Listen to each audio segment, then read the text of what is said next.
Hey, what's happening, everybody? Welcome to the Pocket Razors channel and welcome to Pocket Talk. Tonight we have a very special guest coming on to join us, somebody that a lot of you will probably know and love. And without further ado, let's invite him in, Mr. JB from BigRedEDC. Welcome, sir. How are you tonight? I am doing pretty well. Doing Awesome. pretty well. Awesome. Hanging on to that aloha state of mind. You know. That's right. That's right. Yeah. Yeah, Mr. JB just got back from a little vacation in Hawaii. Yes. Yes. So, Very yep, nice. Very yep, nice. Very well timed. We'll just put it that way. Very well right. timed. Yep. Always So nice to get out and recharge the batteries a little bit. absolutely. And I did. I kind of unplugged. I've recorded some videos, so I had videos up while I was gone. But I didn't do a whole lot of. I responded to the comments. I was getting up way early, and that's not me at all. But I was getting up early. Man, I was up an hour and a half before everybody else. So that gave me time to answer my comments. Yeah. That's what I try to. I try to respond to every comment. But I do, and Yeah. I got that done. But I wasn't doing the daily gram and all that stuff. I let that go for a little while, and it was good. It was good to do that, not to worry about stuff, and that's probably not the right word, Sure. worry about stuff, but just take a break. Yeah. Decompress, kind of get away from Yeah, the daily yeah, routine and all that yeah, stuff. Absolutely. yeah. So, So it was very good. cool. It was good. Very cool. Yeah. Any fun things that you did over there that you're just dying to share? Oh man, dude, we went tubing. Yeah. We went tubing down an old. It was an old sugarcane plantation. It was a canal that they had. Well, river canal. They kind of combined the two. Mm-hmm. Man-made. They tunneled through these mountains, and that's what they.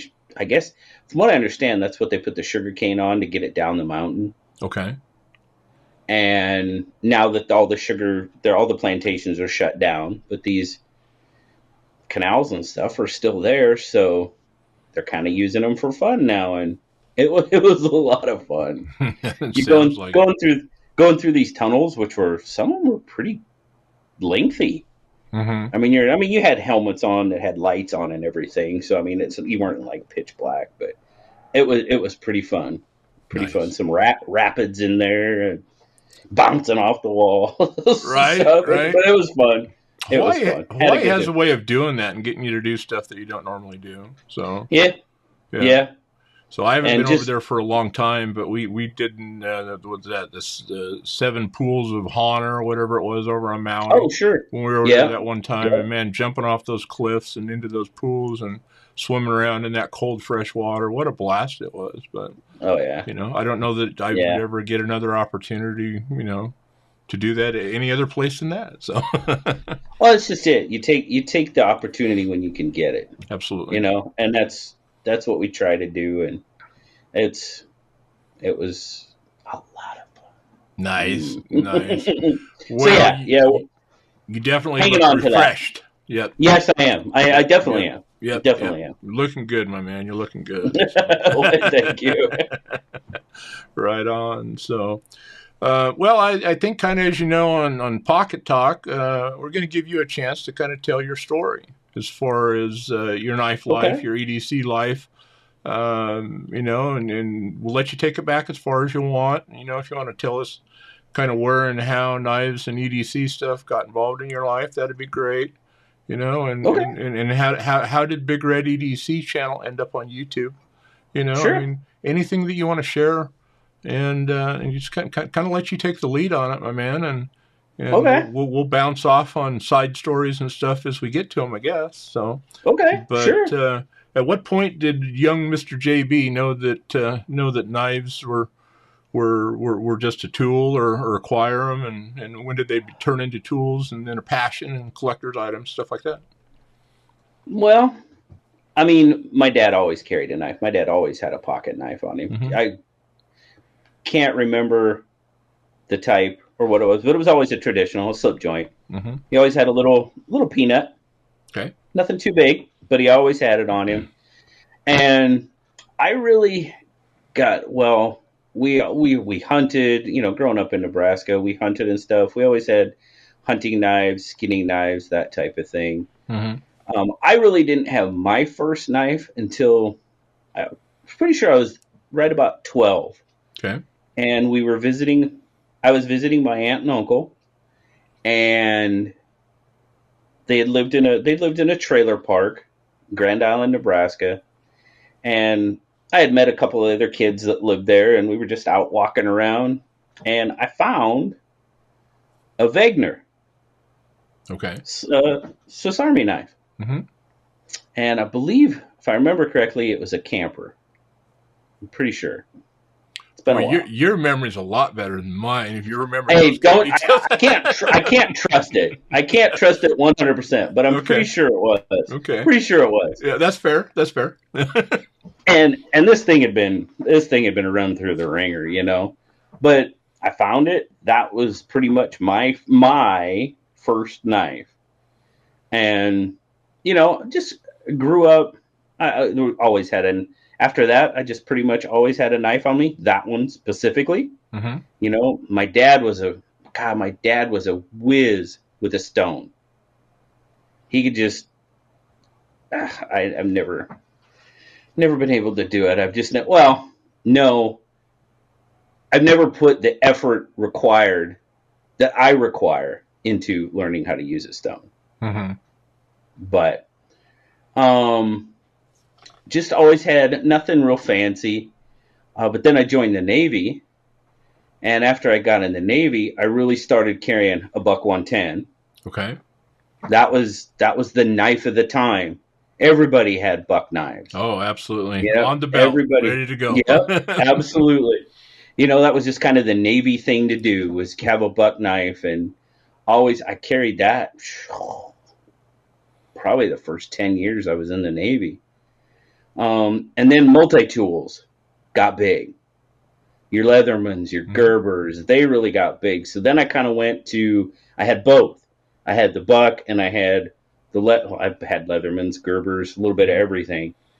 And I carried those all through the time I was in the Navy. And really didn't start collecting knives till, let's see, been on YouTube, 5 years now? Wasn't long before that, honestly. Okay. I got kind of mesmerized by the Benchmade 940. Okay. That was the first one. That was my first grail. I was like, oh, that looks really, really cool. And finally got one.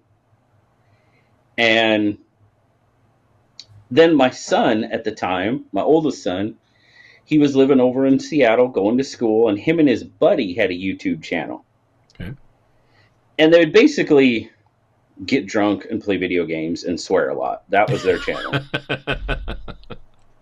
That was their channel.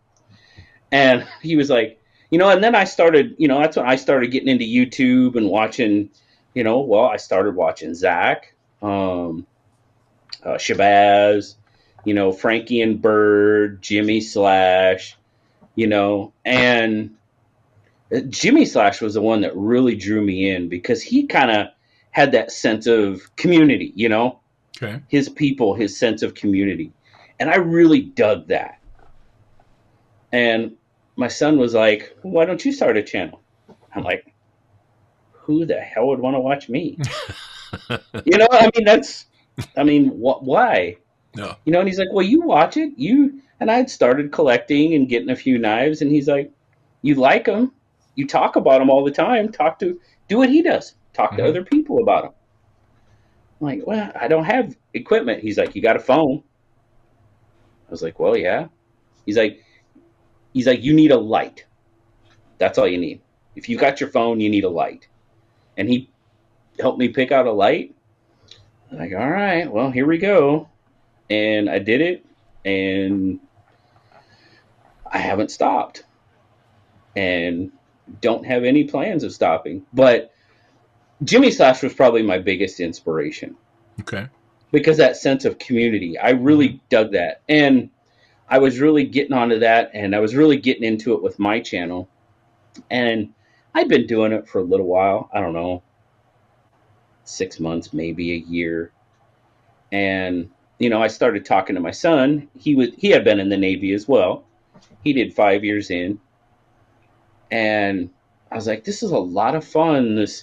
And he's like, "Dude, don't you see what's going on here?" And I'm like, "What?" And he's like, "This is taking place. These people are taking place of what you had in the Navy. That camaraderie, that sense of community." And I'm like, "Oh crap, man! I think you hit the nail on the head." And that was it. Yeah. It was that's what really clicked in my head. I'll be darned. And it was. It was. And then I started the live streams, and that has been the best part about doing the channel is doing these live streams. And then I started doing channel chats like this. Yeah. And unfortunately, it's been a little while since I've done one. Just because, well, I mean, here it is, you and me, it's almost midnight, and we're doing a channel chat. That's the hard thing for me, is scheduling with people. Because I work evenings, everybody else works in the day. I need to get back into doing that because this is fun. Yeah. This is fun. Just a one-on-one. Yep. And people go, like a lot of guys do it in their live streams, right? And I go, I can't do that because I'm trying to pay attention to the person I'm talking to, but I'm also trying to, and it doesn't work for me that well. Yeah. I really enjoy, if we're doing a one-on-one, I much prefer to do it this way. Oh, I would agree. We can just talk.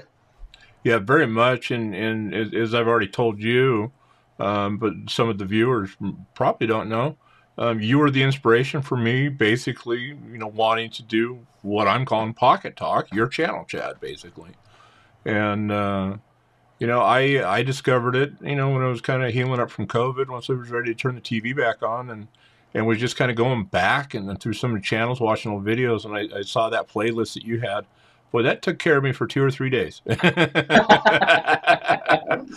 was good stuff. Cool. But I just loved. I loved how you gave people an opportunity to tell their story and have a conversation. Yeah. And I'm still really new to this. I get why you guys like the live. I mean, it's a totally different animal. I'm not that experienced at either one of these yet, but I've done a little of both so far, and the lives are a trip, man. But I know for me, it's when I get done, it's like, okay, I want to go back and go through that and see how much of that conversation and that chat that I missed. Because quite honestly, and it's getting better. I don't know if you have ever gotten to the point where you feel like you don't miss a lot of stuff in the chat while you're doing them, but I still feel like, man, I miss so much, and I find myself sometimes going back and sending messages to people. I'm so sorry I missed that, but here's the answer. Here's what it was, But and that's just it. There's a lot of side conversations that go on in live streams, which is absolutely fine. That's what it's there for. Absolutely. No, I haven't got to the point where I don't miss stuff because I miss stuff all the time. Good. Because it's just going through. I try not to. Sure. And I've had it a couple of times where people are like, "Oh, you didn't see my comment," and I'm like, "No, I'm sorry, I didn't." The chat gets going, it gets flying by, and I miss stuff. Yeah. It's not intentional. Definitely not intentional. It just happens. Well, I can tell you what, for anybody that ever questioned whether or not these guys are intentionally ignoring you or not, they deal with a whole lot more people in lives than I do. And even with just 20 or 30 people in there, it's hard to keep up, people. Can be. But no, they're a blast as well. I mean, I definitely enjoy both formats, and definitely that's a great time to kind of touch the community. Absolutely. This one-on-one, though, I love this. So thank you very much for the inspiration of that, and at least bringing that part of this community into my wheelhouse as I got started on this journey. So Well, that makes me feel good, man. I'm glad I could do something, because that's what, to me, that's what this is all about. It is about Absolutely. building a community. Hmm. It's totally about building a community, and if I'm not in it, I'm not in it to get rich. I'm not in it for anything else. I'm in it for the people, and whatever I can do to make, that's why I do the giveaways. Absolutely. If I can do something to make, I I just had somebody tell me today they want a giveaway, and they had just had something kind of crappy happen to them, and they're like, "Man, you know, this makes me feel just a little bit better." Yeah. That's all I want. If I Yeah. can do that little, like in the live streams. That's what I say about the live streams. If I can get you in there, get you talking to other people, forget about the Hmm. stuff that ails you, that's eating at you. Just forget about it for even 10, Absolutely. 15 minutes. That's what it's there for. Absolutely. 100%.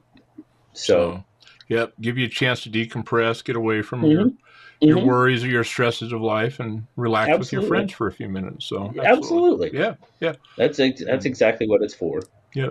So, yeah, no, the community is just amazing, and I'm I still get surprised by it sometimes. I don't know why.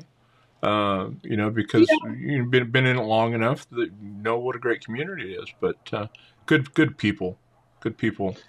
Oh, it's So, always still a surprise. A package will just show up. As a matter of yeah. fact, I had that happen. Just a Yeah. package from somebody show up saying, "Hey, man, just saying, hey, thinking about you." Yep.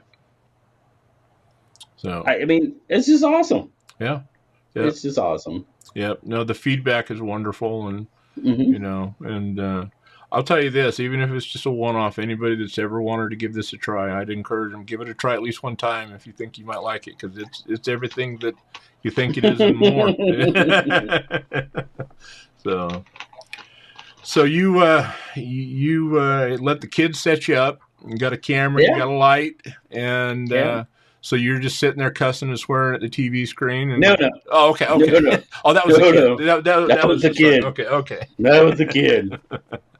I'd watch those videos and it'd be like, okay, Yeah. not necessarily my cup of tea, but Yeah. Yeah. Do you remember your very first video that you ever put up?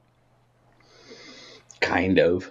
Yeah. It was so bad, so bad, so bad. And it was. I was just the problem with when I started is I just did it. There wasn't a whole lot of thought put into it. I mean, there was a little bit, but I just kind of went for it, Mm-hmm.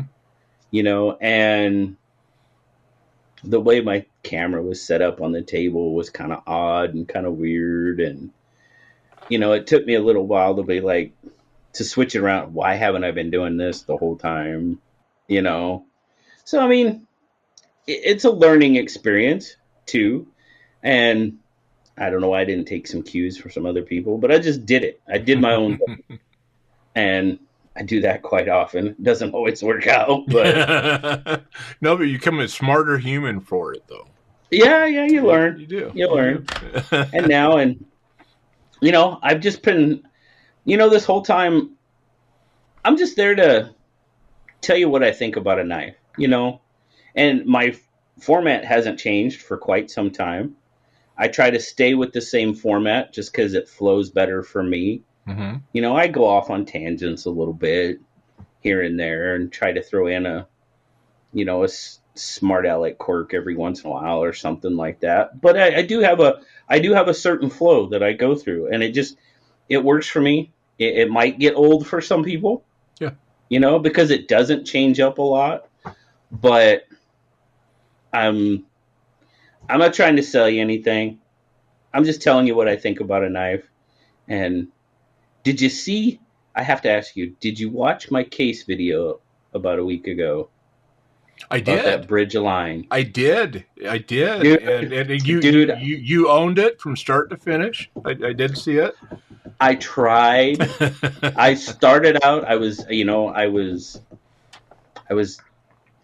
but the further I got into the video, the warmer my neck got, and it just kept getting warmer. And I'm like, so there's usually not, I don't have a lot of bad things to say about a knife, except for a couple. That was one of them. I mean, I'll tell you if I don't like something about a knife, absolutely. But the knife has to be really bad for me to just like. It has to be a case Bridgeline high banks, I guess. I don't know. Well, or a button lock Elementum, the original button lock Elementum. I tore that knife up too. Yeah. Well, I happen, and it's kind of rare, but usually on Wednesdays, if my workflow and customers and stuff allow me to, I try to turn your midweek mails on, and I actually had it on. I was listening to it a little bit this morning when you were doing that, and I came back in, and I didn't get all the details on it, but you had something in your hands that looked like it was an epic fail. And it didn't look like it was going to take very much to close that up, my man. Oh boy. Yeah. I don't know if this thing's making it to a full review or not, but holy smokes. I got 2 of them. I don't know if you saw that, but they ended up sending me 2 of them. Did they? I don't know the how or why behind that. Mm-hmm. But yeah, on a live stream, and it was bad. It was not a good first impression. No, not at all. I guess that goes to answer the fact that at least that knife company doesn't check what they send out to people that might be doing videos on them. Why would you? I mean, why would you even let that out of your QC? I mean, there is some kind of a big miss somewhere on that sucker. So. I think the spring was out of place or something. Yeah. Had to have been. Because that was a button lock, wasn't it? It's a pivot lock. Pivot lock, okay. It's a pivot lock, and I can't remember the exact name of what they call it. Yeah. But now the other one, they sent 2. Like I said, I got 2 of them for some reason somehow. The other one was fine. Okay, good. It was fine. It worked like it was supposed to. But it happens to be on Kickstarter right now. And that first knife didn't give a whole lot of people a warm fuzzy. No. And I can't blame them. Yeah. So, yeah, I don't know. So I contacted the company, and I told them, I was like, hey, first off, I got 2. Why did I get 2? And definitely, why did I get this one? And I sent them a short video of it. Mm-hmm. I'm like, what's going on with this? So I don't know. I haven't heard. Well, let's do this real quick. I hadn't heard anything back from them. I'm going to see if they've even seen it. If they've even looked at it yet. Let's see. Let's see. We're getting a live, semi-live update. Right. No, it doesn't even look like they've seen it yet. Okay. So. It'll be interesting to see how they respond to that. So I would imagine, most reputable manufacturer can step up and own it and try to make it right or take care of the product. So. Well, they sent it out, so I didn't pay for it. It was just they sent it out for review, and if they say please send it back to us, I will. Yeah. So they can fix it or do whatever they need to do to it. Yeah. But it's out there, and I'm not gonna shelter it. I'm not gonna hide it. It's their mistake. It's not really your place. Not really our place. I mean, anybody that's going to do that kind of content review, at least in my opinion, needs to give an honest overview of it. Regardless of whether it's a quick overview or an in-depth. After several months overview. So. Yeah. But that was weird. Like I said, I only caught part of it because I was bouncing in and out between customers, and I was like, I definitely have got to go back and check that whole thing out and rewatch that. So, it was. I'm just like, I'm live. Yeah. I'm live, and I'm like, well, I'm sure they didn't. I'm sure somebody doesn't want you to probably see this, but we're here now, so here we go. Yeah, if they were watching it live, they're probably sitting in their office saying, pause it, drop it, quit flipping it around. So, it is what it is, That's crazy. Yeah. So, you got to show both sides. Absolutely. You got to show both sides. Well, and that's the thing that I've always appreciated, you know, about your content in particular. You've always done a good job of showing a wide variety and a wide range of products, you know. Definitely try to do that. And you have done a really good job, in my opinion, making sure you focus on the budget stuff, you know, Oh yeah. Oh and yeah. like the little Rough Riders and stuff you've done so Hmm. much on, and Hmm. whatnot. I mean, I don't have a ton of those, but I mean, I've picked up just a few. There's such a great affordable platform to try some different stuff, you know, and just to have some different patterns, and you know, you don't have to spend a fortune. There you go, right? The A angry little, a watermelon. little angry Somebody, watermelon. somebody, somebody mentioned this one a while back. I haven't carried it in a while, but it used to go everywhere with me. Mm-hmm. And you know what?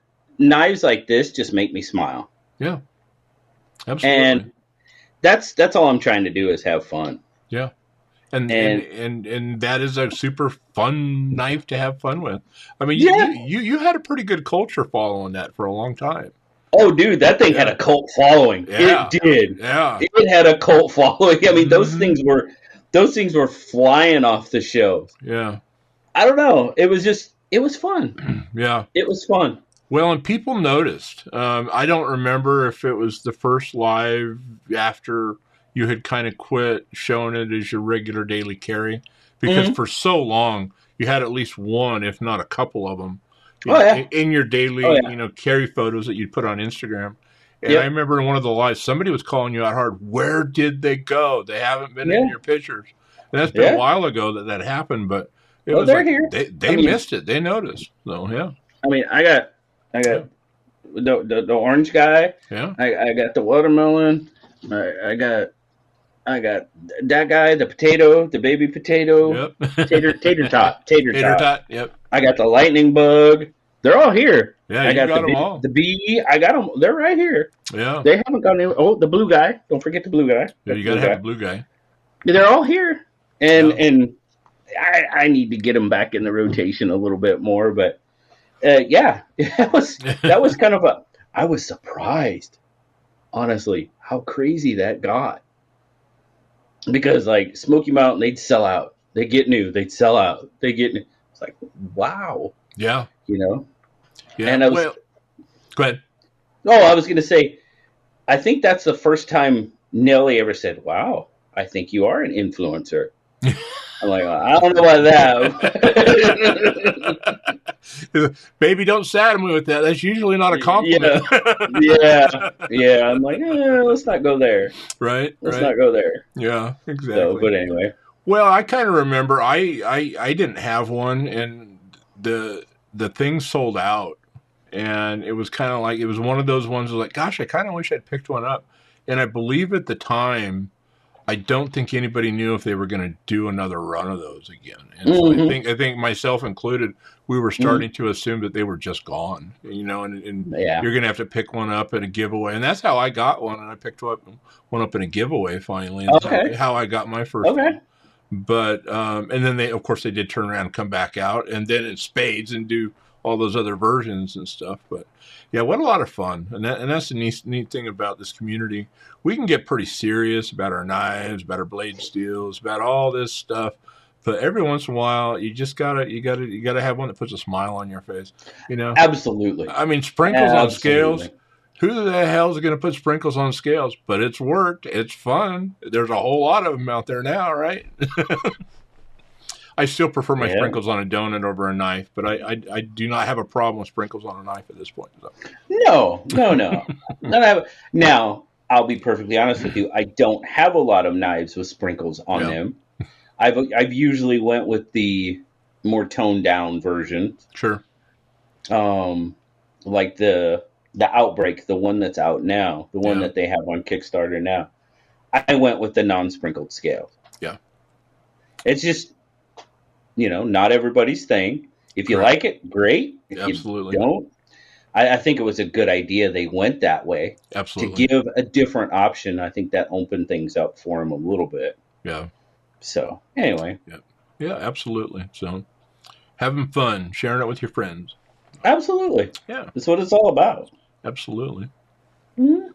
So, What other knives along your journey have been kind of impactful in one way or another? Anything stand out? Well, definitely Rough Riders. When I discovered Rough Riders, I mean, they're nothing special. They aren't. Mm-hmm. They are, and they aren't. I think they're a terrific way for someone that doesn't know anything about the traditional knife world to get into it, because you can get into it very, very inexpensive. They've gotten a lot better as far as quality go, just your plain old everyday Rough Rider. Mm-hmm. I don't know if you're familiar with like the micarta work knife. Mm-hmm. That was one of the first ones that I really, really enjoyed. Yeah.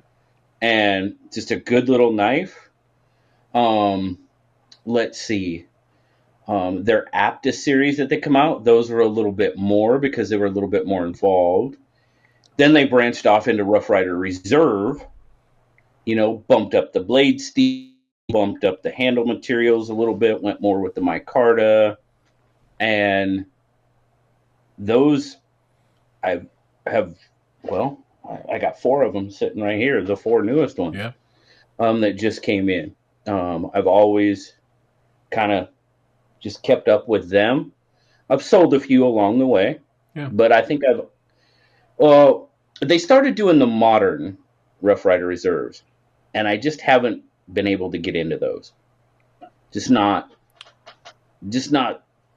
catching my eye. Right. But definitely like something like this. This is oh God, now I'm trying to remember the name. But it's an odd shape. It's kind of an odd shape. But you put it in your hand. And it probably melts into it. It does. Yeah. It really does. That little spot there, my pinky falls right into it. They're done very well. Yeah. And you want to talk about done very well slip joints, and for a great price, man, Rosecraft. Yeah. And I haven't started going there yet, but I've got my eye on several of those, and some of those definitely need to make their way home because they're lost right now, and they need to show up.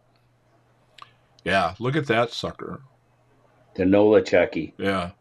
Well, and you've done a great job of putting this out there for us. You've been picking up some of their seconds, and you've done several videos on Rosecraft seconds, and how difficult it is to even find the second. I mean, what makes this a second? Mm-hmm. And to me, that just speaks volumes of the overall mindset, which, in my opinion, leads to everything, which then in turn leads to the customer service, the build, the design, the whole nine. And they're doing it at what seems to be a very affordable price point for the level of quality that they're putting out. Oh, yeah. I think, if I remember correctly, this guy was $62, I think. Mm-hmm. And, I mean, it's D2.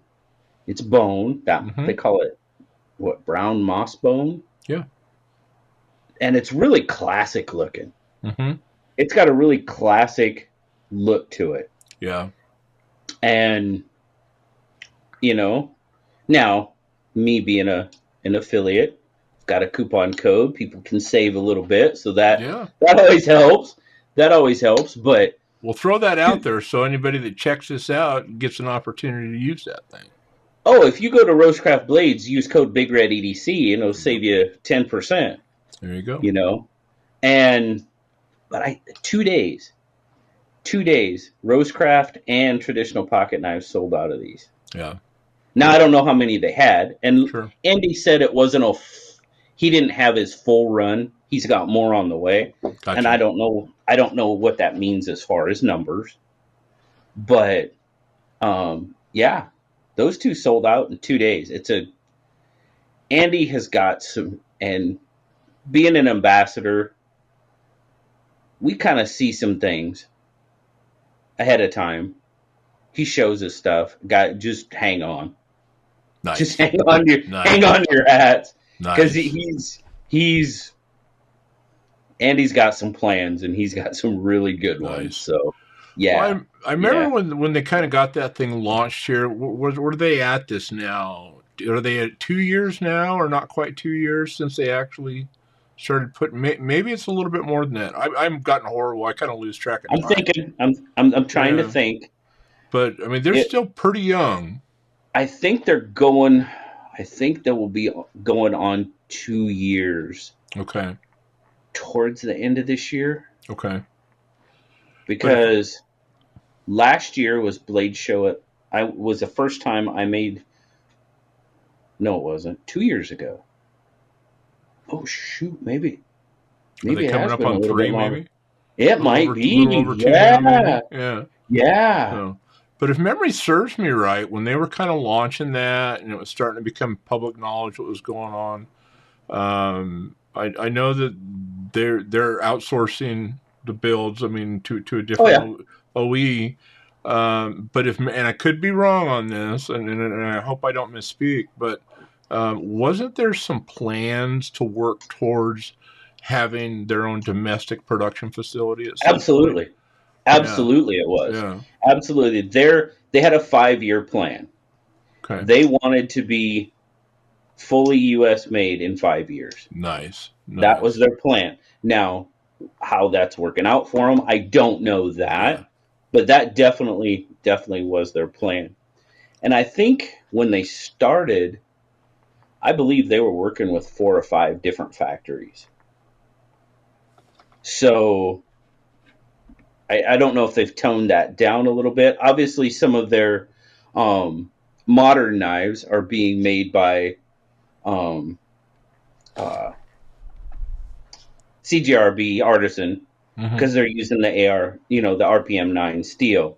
That's their modern knives. As far as I know, none of these traditional knives are even remotely close to that. Gotcha. So, because I just had a comment on that, talking about artisans making them, and no, I'm pretty sure Artisan isn't making these at all. I don't think they even come close to the modern knives. Yes, they've made quite a few of those, Hmm. but whoever they do have making their traditional knives is doing a pretty good job. Nice, Doing a nice. very good job. So So, yeah, definitely need to need to get some of those headed this way and get those added into the collection and start to enjoy those a little bit. I've seen so many of them, but just haven't gotten there yet. It's tough. The list of need to adds is always a lot longer than the list of has been added. oh yeah, oh by a long shot, Yeah. and that's you know I'm getting this by doing the channel and doing what I'm doing. I'm getting to see a lot more, Yeah. without a doubt, and it's really cool. The companies that just come out of the blue and say, "Hey, you want to take a look at this?" I'm like, "Sure." I'm Nice. having a lot more flashlight companies. Hmm. That has happened recently. The flashlight companies have come out of the woodwork. Yeah, I've I seen mean, a couple of two or three different brands here recently. You've done some stuff on, I think. oh Yeah. yeah, Yeah. yeah. I mean, of course, I am an Olight guy. I love Olight. I really do. Yeah. I love what they do. I love that's kind of the first like really good flashlights that I started getting were Olights. Yeah, They're I'm a fan. yeah, I've yeah. gotten addicted to these arc fields. Oh, that's a good So light. yeah, they're That's a just very such a good light. neat carry, just an easy carry. Nice and flat, and yep, yep, That was the new one for this sale, yep. and I know they'll probably see this afterwards, but it's getting given away on SKL. So, I like it. I like it. but So yeah, yeah, there's and one sitting in a package right behind me over here. That same one. oh, I got So my order came today yep, yep, from the sale. My order came today, so I'll probably open that on SKO too. We'll see what yep, we got. yep. That's I got a plan to open a similar shaped box on Thursday night. So yes, sir. Very cool. Very cool. Yeah, no, I've definitely acquired the Olight deal. I love their variety, and Mm-hmm. are they the best Mm-hmm. quality stuff? I don't know, to be honest with you. I mean, of the lights that I've got, they are. Yeah. Are they the Yeah. best in the world? I don't know. I haven't had the pleasure of checking out so many others. hopefully now that you're getting all that love from these other companies and seeing that, you'll be able to kind of let us know where they fall on that level of quality for us uneducated light guys. So You want uneducated light guy? I'm learning. It's a learning process. It Yeah. really is. I mean, there's so much new stuff coming out all the time, like these new locks, new steels, new this, new that. Handle materials. The Ultim. Oh, Ultim. Oh, you're such a fan of the yellow I Ultim. am so much, so much. But yeah, and it's a continuous learning process, which is fun. It's there again. It all comes back to fun. What can you see? What can you find? And being able to do these giveaways. Because I've been very fortunate. Companies have reached out and send stuff out all the time. I give 95% of it away. At least 90%. I kind of hang on to the Finches. Sorry, not Yeah. sorry. Yeah. Um, Nor should you be. yeah, I've definitely become a Finch freak, and that those don't go anywhere. But and talking about Jimmy Slash and building his community, and I saw him do that, and that's what I wanted to do, and that's just a way. I've been, oh, you do too many giveaways. No, I don't. I don't give enough. I don't do enough giveaways. I don't. I'm gonna try to show you something. Okay. If it'll work. Yep. See There. on the top of that? Yeah, there's a little behind the scenes. We get to see the stack. Okay. Is that That's all your giveaway stuff up top? That's stuff I need to give away. Nice. So guys, you need to tune into Big Red. He's going to be showing you a whole lot of love coming up. I don't give an. That's why I started doing those 7 days, 7 giveaways. Yeah. Because I gotta make room. I gotta make room for stuff. But I consider myself very blessed and very fortunate to be able to do that. Yeah. And like I said, it's not. I'm not in it. I don't have room to keep all that stuff. I just don't. And that's not what I'm doing it for. If I can send something out, like I said, and just make somebody smile. Absolutely. That's all, and then it's well worth it. So there may be another 7 day, 7 giveaways coming up after you see that stack. So there you go. Nice. Little foreshadowing, maybe. Right. No, I totally get that. It's kind of interesting. My first live that I did, I was fortunate enough to, Mr. Zach blew me up to over 100 subscribers just on his announcement to kind of get it kicked off. And before we did that, we'd kind of thrown down, and he says, I'm going to give away a swag pack here and here.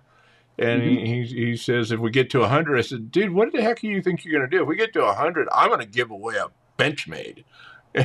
He's like, you're going to do what? I says, if we get to 100 subscribers, I'll do a live next week and I'll give away a Benchmade.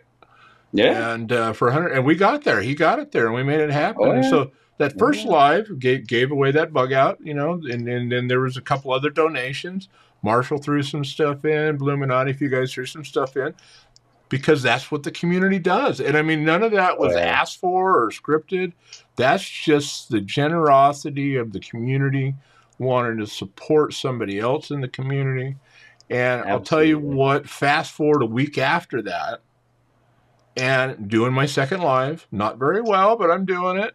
And we get to kind of that time in the program. So let's do another bug out. Or not another bug out, let's do another giveaway, and had some other stuff. Had another knife that had been sent in the channel. And all of a sudden in the chat, I start to see a couple of people saying, Pocket Razors, you don't need to do this. You don't need to give us live. We're going to come and watch you.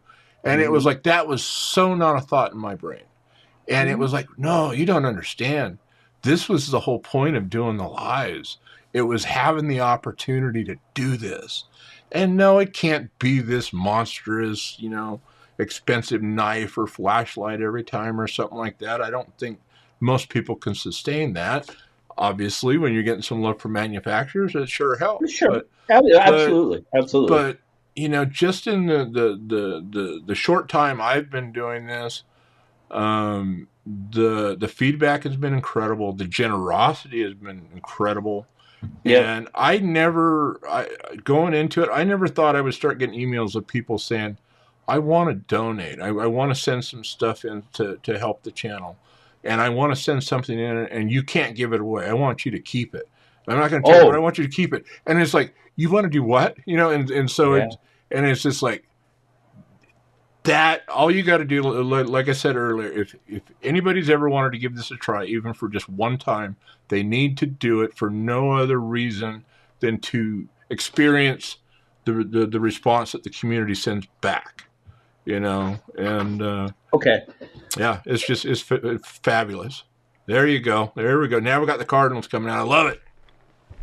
I mean, stuff just shows up. But that's what people do. Yeah. I mean, I have my Cardinal corner over here. Yeah. I mean,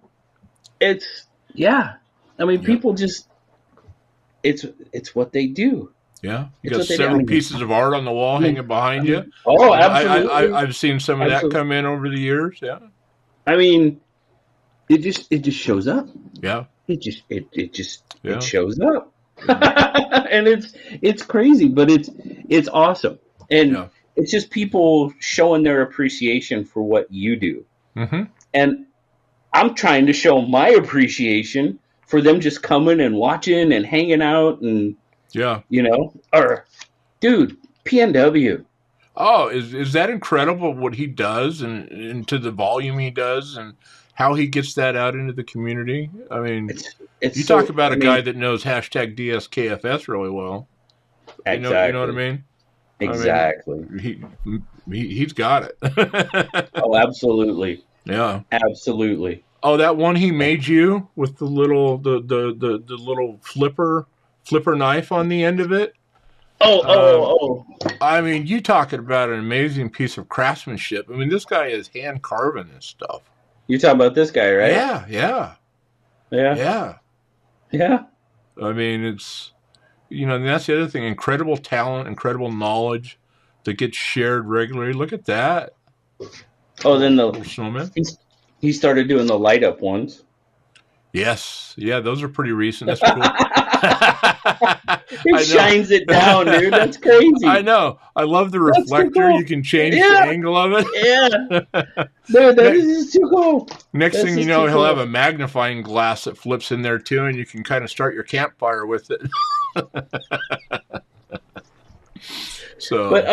that's the stuff. That's the stuff that makes this all worthwhile. Yeah. Absolutely. Yep. Absolutely. It's too cool.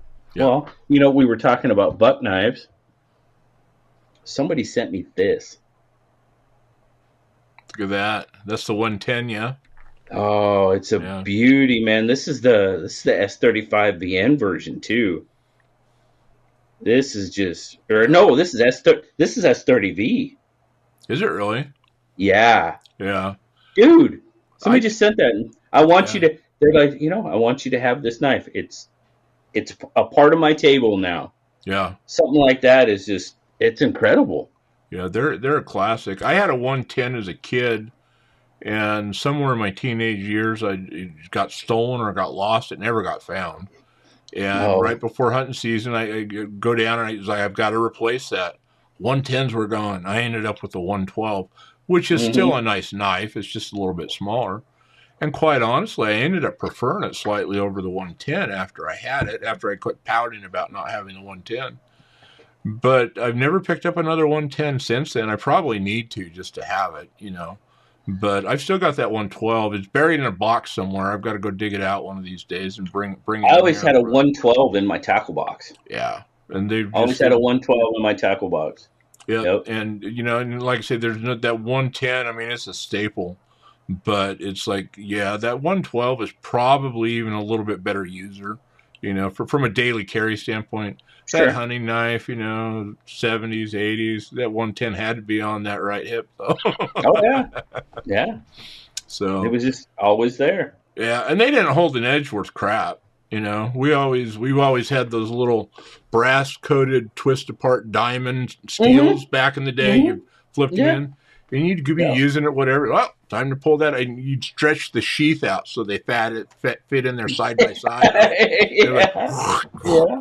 what was that? That was the old 440 back. I mean, I'm reaching way back. I'm talking back in the late Was that 70s, early the 80s. was that the was it 440, was it SC? And that's what I don't remember. I know it was a derivative of 440. I don't remember exactly which formula it was back Yeah. then, Yeah. but oh, my dad, he was a knife sharpening fool, kind of like your dad. He was a butcher, Oh yeah. and the guy Yeah. could put an edge like no other person I'd ever met in my life. And we'd walk out there with those 110s or the 112, whatever it is, and all of us boys had them. And he's like, "Really? I got to do this again?" He says, "I'm going to go through all this, and you guys are going to have the edge knocked off of it by the end of the day tomorrow. It's just profile it, and then we'll run it over the hone a little bit more." He's like, "Yeah, that's why this is so much work when you guys do that." Now, when I talked about my dad and a stone, I'm not talking about these pretty flat Japanese stones. Yeah, I'm talking about a rock, yeah, a whetstone. yeah. And this thing had a groove in it Mm-hmm. where he would sharpen those knives. Mm-hmm. Yeah, not pretty little watered Japanese stones that No. these guys show every day. Oh, a true whetstone. Absolutely. You know, it was Yeah. just a chunk of rock, Yeah, and he could make a knife shaving sharp on that thing. absolutely. Yeah, my dad had been a butcher as a younger man, you know, out of school and in his 20s and stuff like that. And so he learned from the best, you know. I mean, Sure. you meet a meat cutter, you meet somebody that can hand sharpen a knife like nobody Oh, else, absolutely. you know. Absolutely. And that's kind of how I got kind of off on my sharpening tangent here a few years ago. Is I mean, I'm confident, you know, putting an edge on a knife with a stone. I would never ever say that I'm excellent at it, but and it was kind of in a pursuit during COVID. I'd gotten into the knives a little bit more. It's like, all right, I want to step up my sharpening game, and I started to see all the different sharpening methods that were out there I wasn't aware of. And boy, it led me to guided sharpening systems slowly but surely. You know, there's 3 or 4 other derivatives along the way, but it's so amazing to what we can do, and so easy. You know, these guys, the Knives of the world, and these guys that are just extremely talented hand sharpening guys. You know, whether they're using the traditional or the newer stuff, it's such a talent to hold that edge and to get those kind of edges with it. It really is. So in my 20s, if I practice it, I could have done it. I don't think there's any way I'm going to hold that edge. You know, and not at this point. So No. I've gotten too lazy and got a guided system. So. Yep. So. Yep. No, I've went through. I mean, I've got a KME. I've got the precision adjust. You know, and I use them. I kind of swap back and forth. Yeah. Using them, they're both good systems. They both have their, you know, the precision adjust is a little bit more budget friendly. Yeah. And they don't have as many stones out for it just because they probably haven't been around as long. Right. You know, the KME, there's a lot more to it. Mm-hmm. But, I mean, both of them, I use both. They both do very well. Yeah. I got that new one, that TS Prof that come out. It was more of it's better for larger knives. That's the kitchen knives and stuff like that. Mm-hmm. It's much better for those because the KME and the precision adjust are more for smaller knives. Yeah. Are you running the original precision adjust, or you're running that new pro version of that Pro PA they call it? The original. I have the original one. Yeah. Yeah, I have the original one. Yeah, and I've got one of the original ones as well, and that is just a super neat, affordable sharpener. Absolutely. You know, I mean, it has its limitations and it has its issues. You know, some people have made little devices that took some of the wiggle out of it, which really takes care of a lot of that. Oh yeah, the little stands. Mm-hmm. A little stands you can put under there, and that really helps maintain that. That Pro PA. I did pick up one of those, and mainly to kind of compare them, and we did a meetup down there here a few years ago, Hmm. and they found out I had a wicked edge, and it was kind of cool talking to them, and they were asking a lot of questions, and I'll tell you what, I was really impressed because they were talking about before they ever got close to releasing it, what their hopes were for that. Hmm. And it was like, okay, I got to see what they did. I'll tell you what, still in my opinion, a very affordable guided sharpening system. They Okay. did a really good job. Shy of Good. needing, for the guys that want to take it out, refine the edges, polish edges, and have the kind of built-in strops and stuff like that. Aside Right. from lacking some of that's out there for the KMEs, the TF Profs, the Wicked Edge, Hmm. that's really all it's lacking. Oh There yeah. are knives I prefer to put on that system versus a Wicked Edge. As good as the Yeah. Wicked Edge is, it sometimes has its limitations. Hmm. Mainly on the types of knives and how you can get particularly smaller knives mounted in it. Yeah. And that's Yeah. part of the problem, I think. And I haven't had a chance to play with the TS Prof, but I'd like to. But I think, and that's one of on some of those systems, the smaller knives, I think, is where you're going to struggle with that. But Hmm. that system they did on that Pro PA for the little knives, oh boy, my slip joints are easy to put an edge on now. There you go. Yeah, There you yeah, go. And yeah. that's a good point because those some of those smaller slip joints it is a little harder. Mm-hmm. Yeah, Even on the the regular precision adjust and the KME, they don't sit in there just right, yeah, yeah, and it is a little bit harder. So yeah. yeah. As a matter of fact, I guess over this shoulder over here, that's the Pro PA sitting right behind me over there. But Oh, okay, I okay, was pulling it. I was just pulling it out, getting ready to work on some stuff, and I haven't had a chance to do it yet. But yeah, well, they're a neat system. The KME I played with, and like it as well. But yeah, it's just so neat. Um, the thing I've really learned along the journey, it isn't so much once you've got the edge on there, as long as you don't tear it up, you just need to maintain it. Everybody needs to learn how to strop, even if you don't strop, sharpen. strop, Strop it, right? strop. I Let's have get a our strop strop in on. my bag. I have a Yeah, strop in my lunch bag. Yes, yeah. that's exactly what I have in my lunch bag right I, there. I've got them in desk drawers. Got them on the desk. And sometimes I got my little Gende nano claws with some gunny juice on them. Here on the bench. But yeah, I mean, just hit them a couple of licks at the end of the day. They're ready to go the next time you pick them up. Absolutely. I can't stress that enough about stropping your knives. Yeah. You don't have to sharpen if you just Mm-mm. strop, you will greatly increase the life of your blade because you're not removing metal. You're just Absolutely. honing it. And that's the one thing about sharpening. People ask me all the time, what sharpener should I get? I cannot tell you that. Get one of these or something like this, though. Everybody needs something like Yes, that. absolutely. You should have one of those. Yeah, Because finding the sharpening and what sharpening system and how to sharpen is a journey. it is. It's a journey for Mm-hmm. each person Mm-hmm. individually Yeah. because some people much prefer stones, wet stones, Japanese wet stones, whatever. Some people will prefer the adjustable. That's pretty much what I prefer. Yeah. Like you said, it's easy. It takes a lot of the what I call it takes a lot of the old man out of it. Mm-hmm. It really It does. does. No, you're Um, very true, very accurate when you say that. Absolutely. and that it just works for me. I mean, I Mm-hmm. had one of their little belt sharpeners too. The little Mm-hmm. the work sharp. What was Yeah. it? Work sharp Well, belt they sharpener. generally they call it. I think they mostly refer to it as a kin onion now. Well, It, that's the big one. yeah, I'm talking about the littler one, the yeah, the original. This is a smaller hand little one. triangle shape. Yeah. Oh, Yep. yep, yep. Yep. Okay.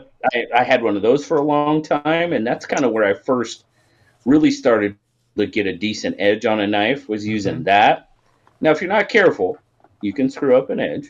Oh, absolutely. Trust me. Trust me. Yeah. You can. Don't ask me how But I know, right? right, right. But it's a journey. You really have to find what works for you. I mean, I can tell you what works for me and what I like and why I like it. but you might not. It's just like knives. It's like Yeah. anything else. You may prefer something that I don't like, and vice versa. Yeah. That's why there's so many options out there.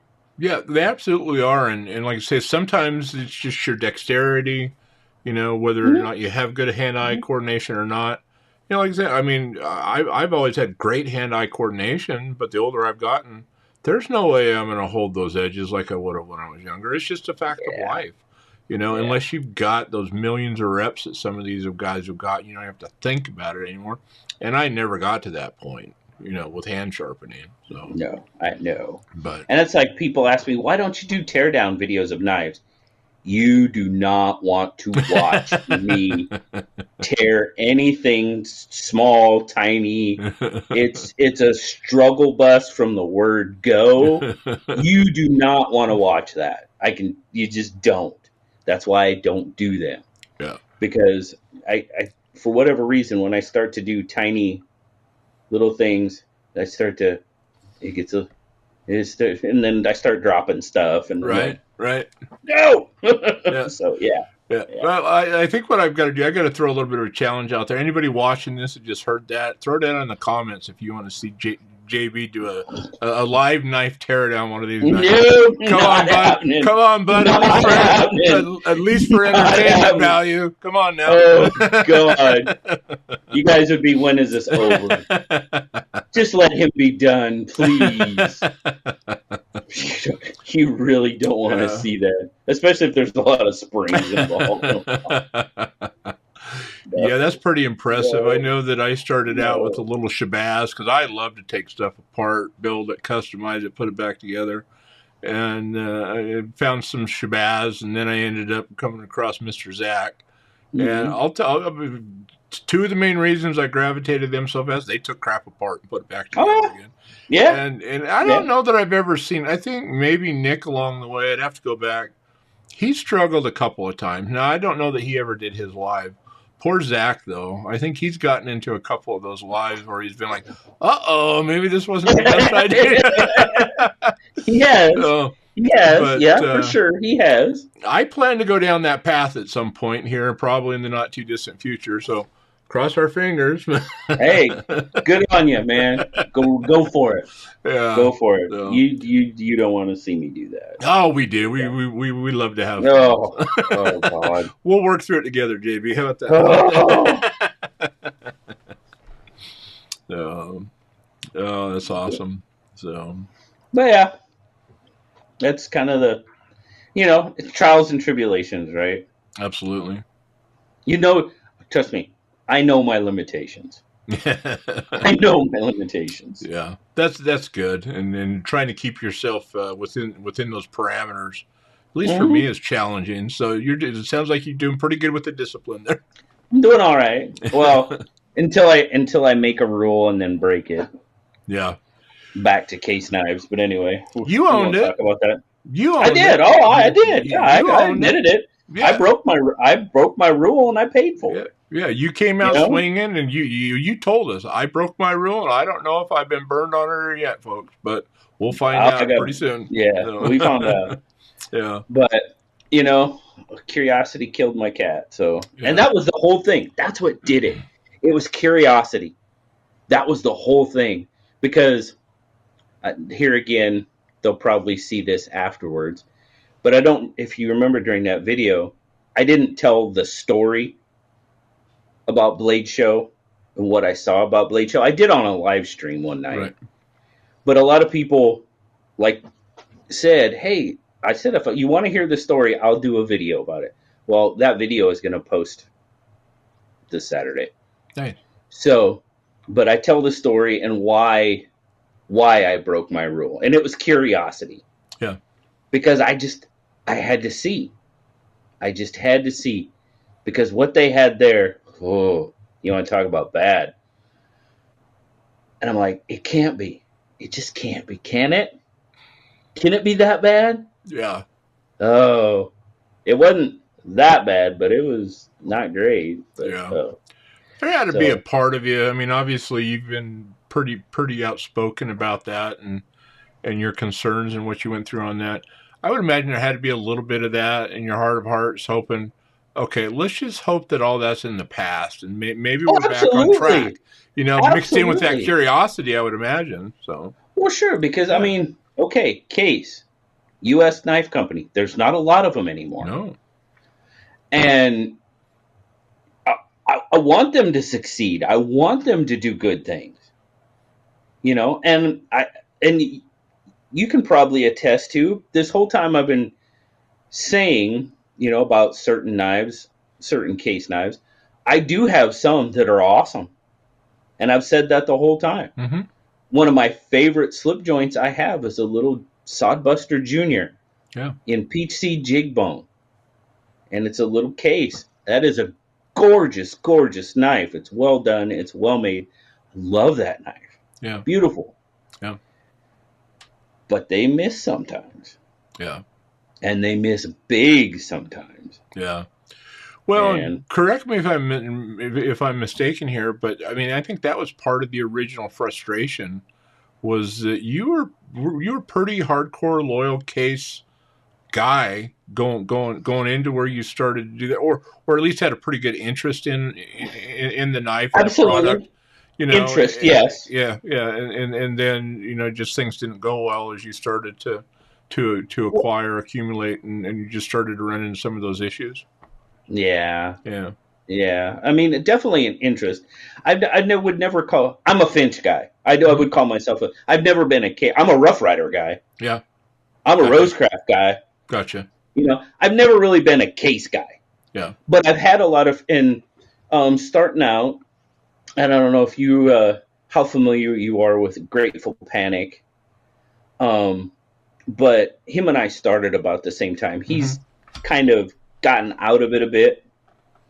But I mean, he sent me a lot of Case GECs, the whole slip joint, you know, to check out, Mm-hmm.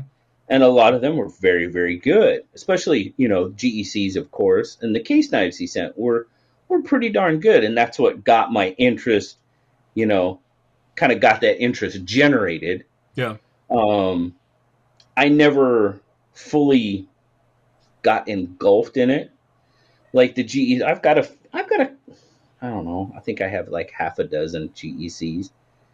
They're just so hard to get.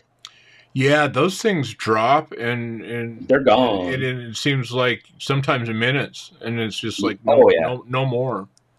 yeah. So So I've managed. I've gotten lucky, and I've managed to get a few. I've got a couple of them that were given to me by some very awesome people.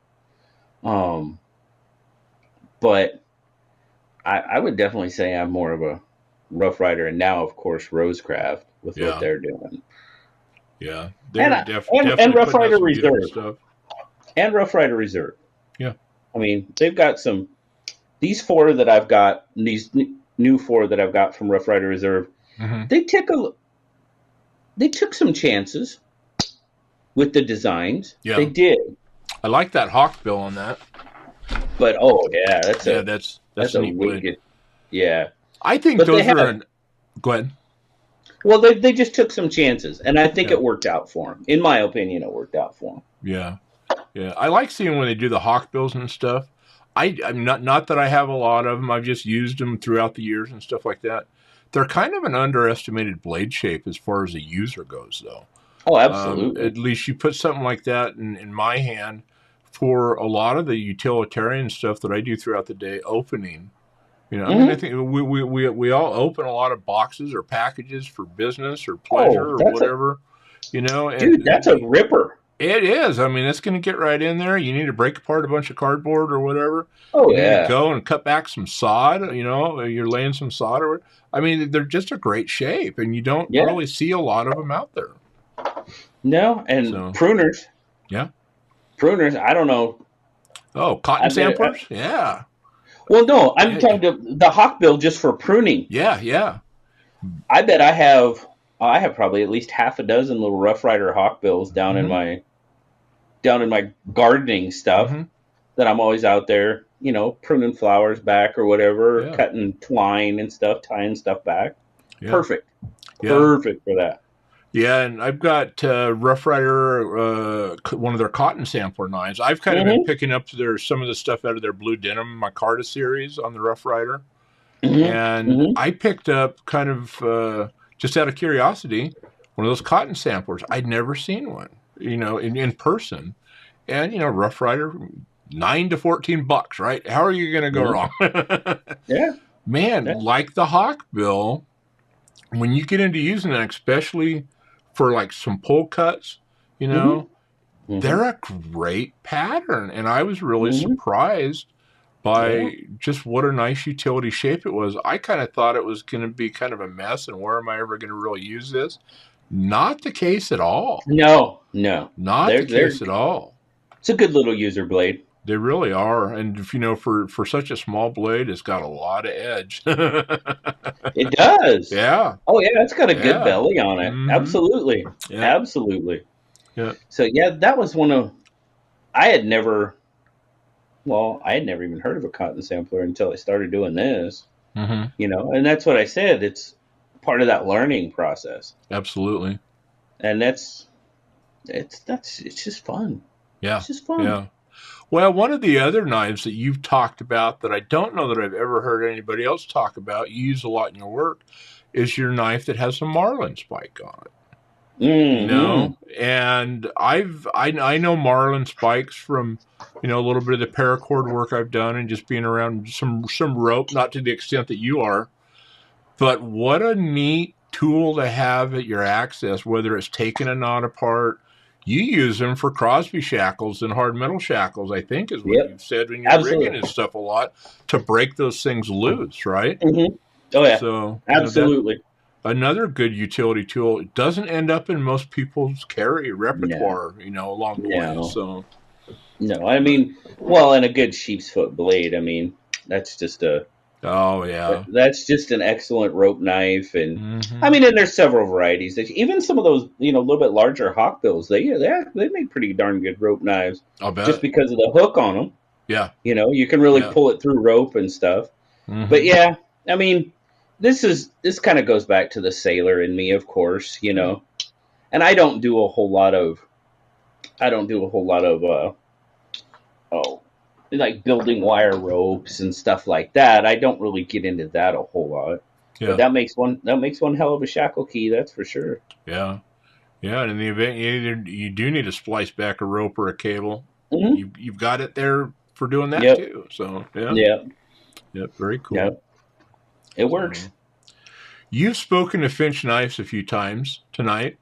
No, And not me. just once or twice, just once or twice. No, I don't know what you're Uh, talking about. yeah, No, you I you don't know what you're talking about. See, you. I don't know.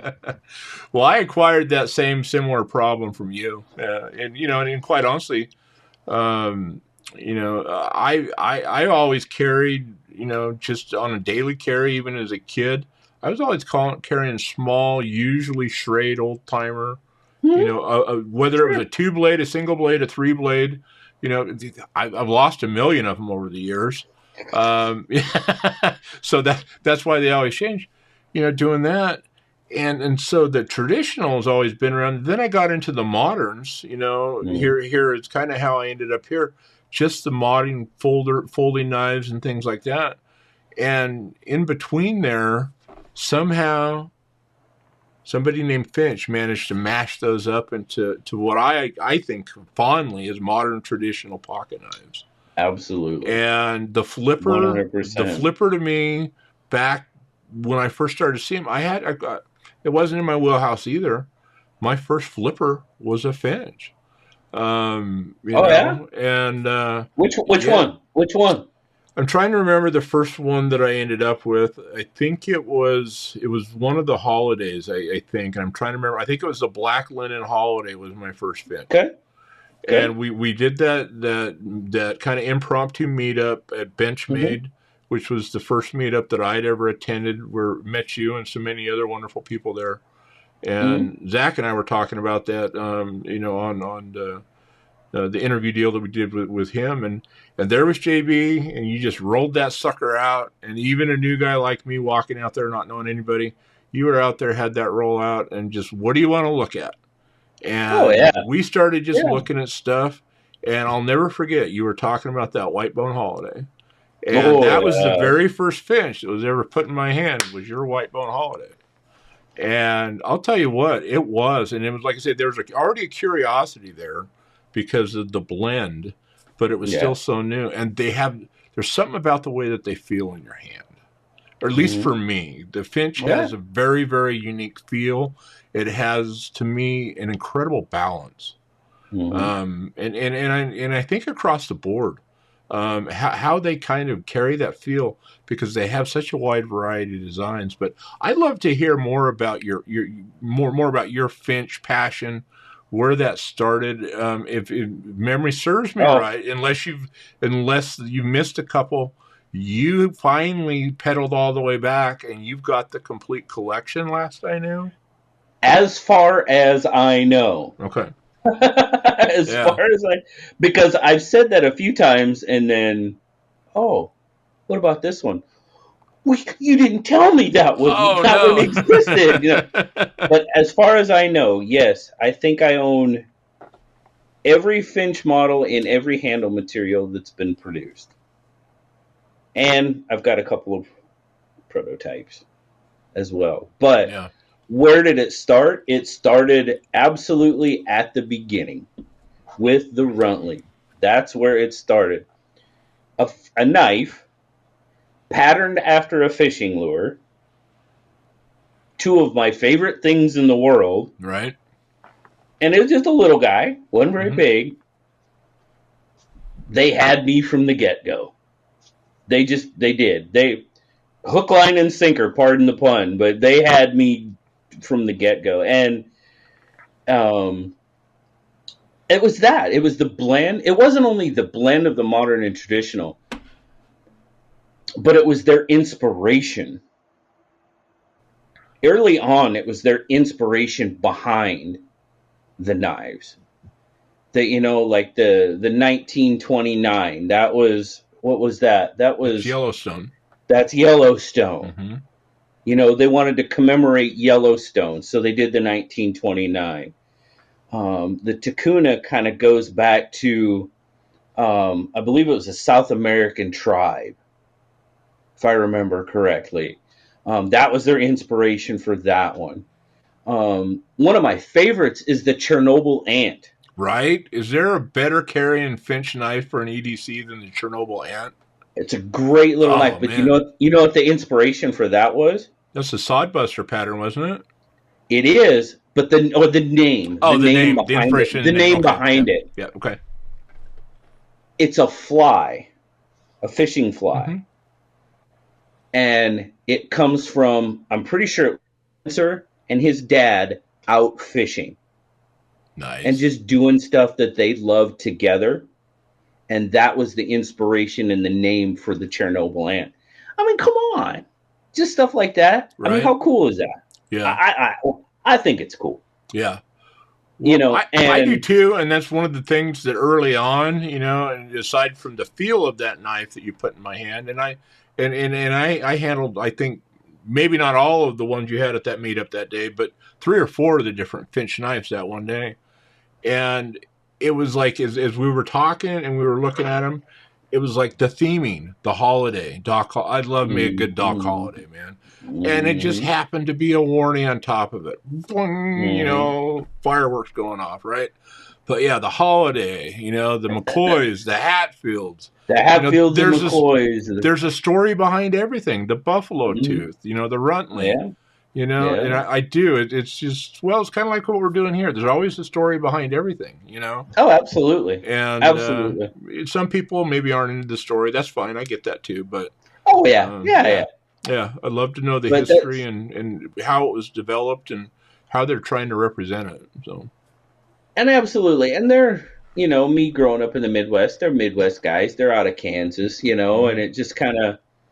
And I've gotten to talk with Spencer and Steve both. Both of them are awesome guys, and they're just down home guys that want to make a good product. And QSP has done a fantastic job for them.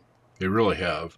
As their OEM, they've done what the first two were done by Best Tech, The Runtley and the Takuna were done by Bestech.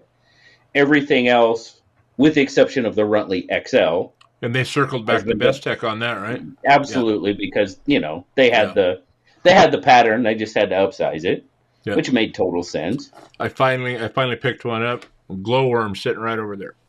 Oh, did you get one of the glowworms? I did. It was like Oh, nice, I couldn't nice. miss out on that. I hadn't had a chance to pick up the other ones, but I not think knowing sometimes when they may be gone and never come back.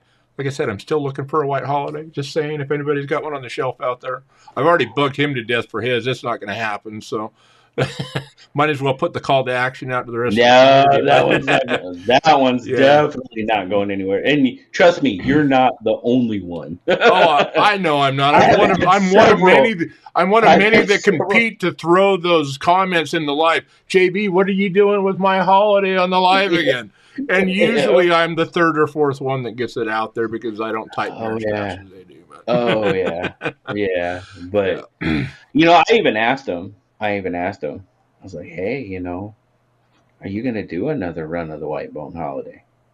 Because it would go, it would go like that. yeah, And he's like, I was like, we might do a holiday, but he's like, I don't think it's gonna be a white bone. I was like, yeah, oh, I've been trying. yeah, I've been yeah, trying. yeah. I just don't know. I don't know if they're gonna do it again. Yeah, I've looked in a few dark corners. I think, and it's been a while, but I worked Austin over pretty good a couple of times on it. You got to have one tucked away somewhere in there, Austin. Come on now, come on. And I mean, I've asked him that question once or twice, and occasionally some things will pop up. He's like, dude, he said, no, there's no corners left for White Bone Holidays in this store. Yeah. They've been gone a long time, buddy. That's what I was told. And see, Yep. that was one that I didn't even know existed. It was did a I think it was in 1929. They did one as kind of an exclusive with him Mm-hmm. way back when, and it was basically just white G10 that they hand dyed red. Yeah. And I think I don't know how many he had, maybe 50 of them or so.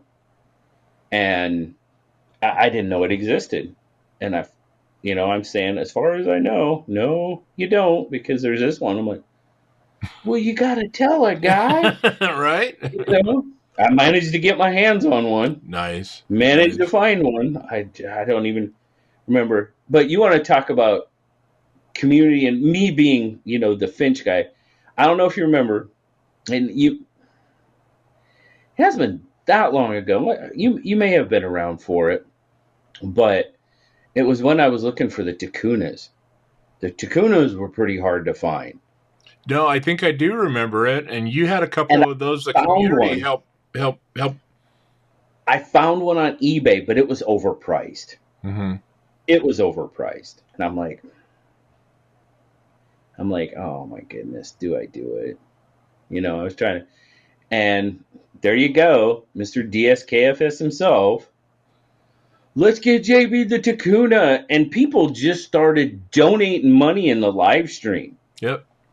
Yeah, I was there that And night. I remember that. Yep. I'm like, are you guys crazy? I mean, this thing's way overpriced. They're like, no, go get it. Go get it. So here I am I don't want to screw up my live stream for one. So I'm on my phone on eBay trying to pay way too much money for a blue Tycoona.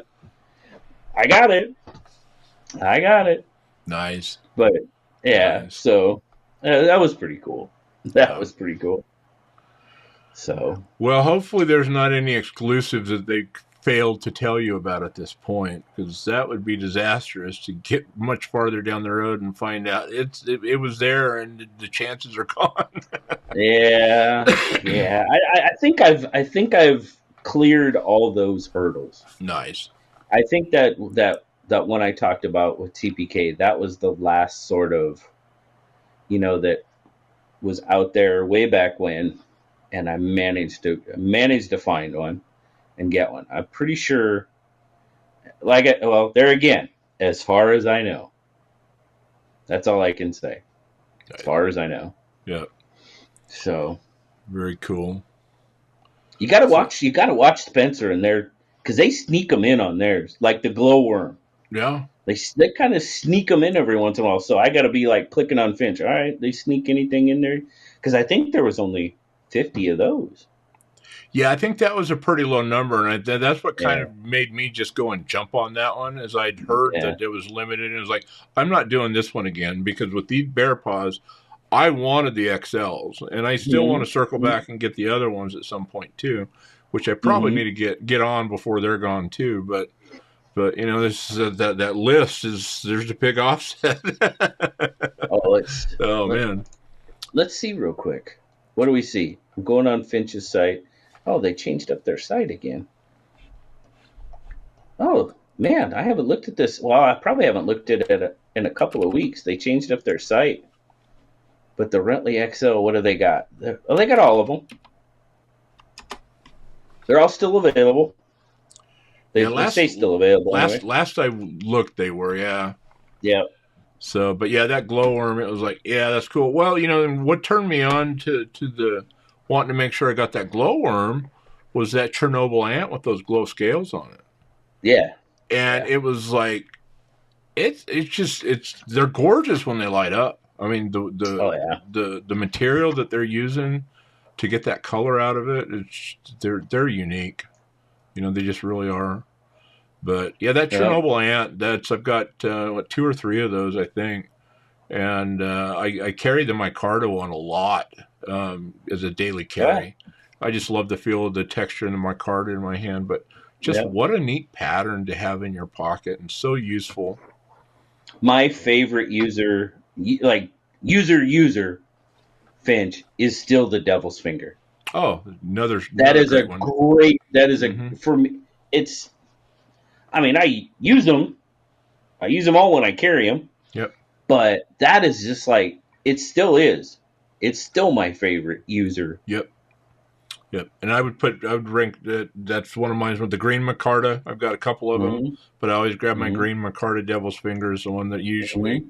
usually gets thrown in the pocket. So. Yeah. So Yeah. That I'm is just my kind of getting favorite my user. finches back in circulation. I had such a storage problem, not really having dedicated space to have stuff, and then finally getting a little bit of an office space and being able to kind of pull some of that stuff out. It's been nice Yeah. having access back to them again. They've definitely made it back in the pocket a lot more since they're just kind of right over here in a case now instead of locked up and buried in a closet. Well, where I showed you that stack earlier, Yeah. yeah, the drawers underneath that, there's a good amount of those drawers that are full of Finches. Yep. One or two. That's good. One or two. That's good. Yeah, they've sure done a nice job with that.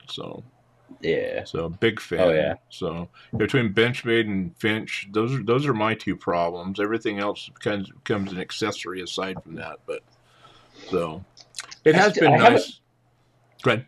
I was gonna say I haven't built my 940 yet. I need to make my BigRedEDC 940 now that it's in the custom shop. Yeah. I got my Big Red bug out. Now I need my Big Red 940. There you go. You got it all mapped out? Oh yeah, I did it right after it went. You know what? After it got in there, and God, at this point, I can't even remember what the issue was. I couldn't get to the point where I could pay for it or whatever. I had it built. Yeah. I had it built. I had it all mapped out, just like this one. Had the BigRedEDC on the blade, Nice. and I just never went back to it. Yeah. So I probably need to do that at some point. I don't think it's going to go anywhere. I think it's going to stay there for a while. I think that one will last for a little. As long as it took to Yeah. get it back in there, I think it will. Yeah. I'm a little bit worried about the Crooked River series. It's been in there a long time, but I still have a couple of designs I'd like to be able to afford out of there at some point. I did one of the one mini Crooked River I had. I did it out of the custom shop.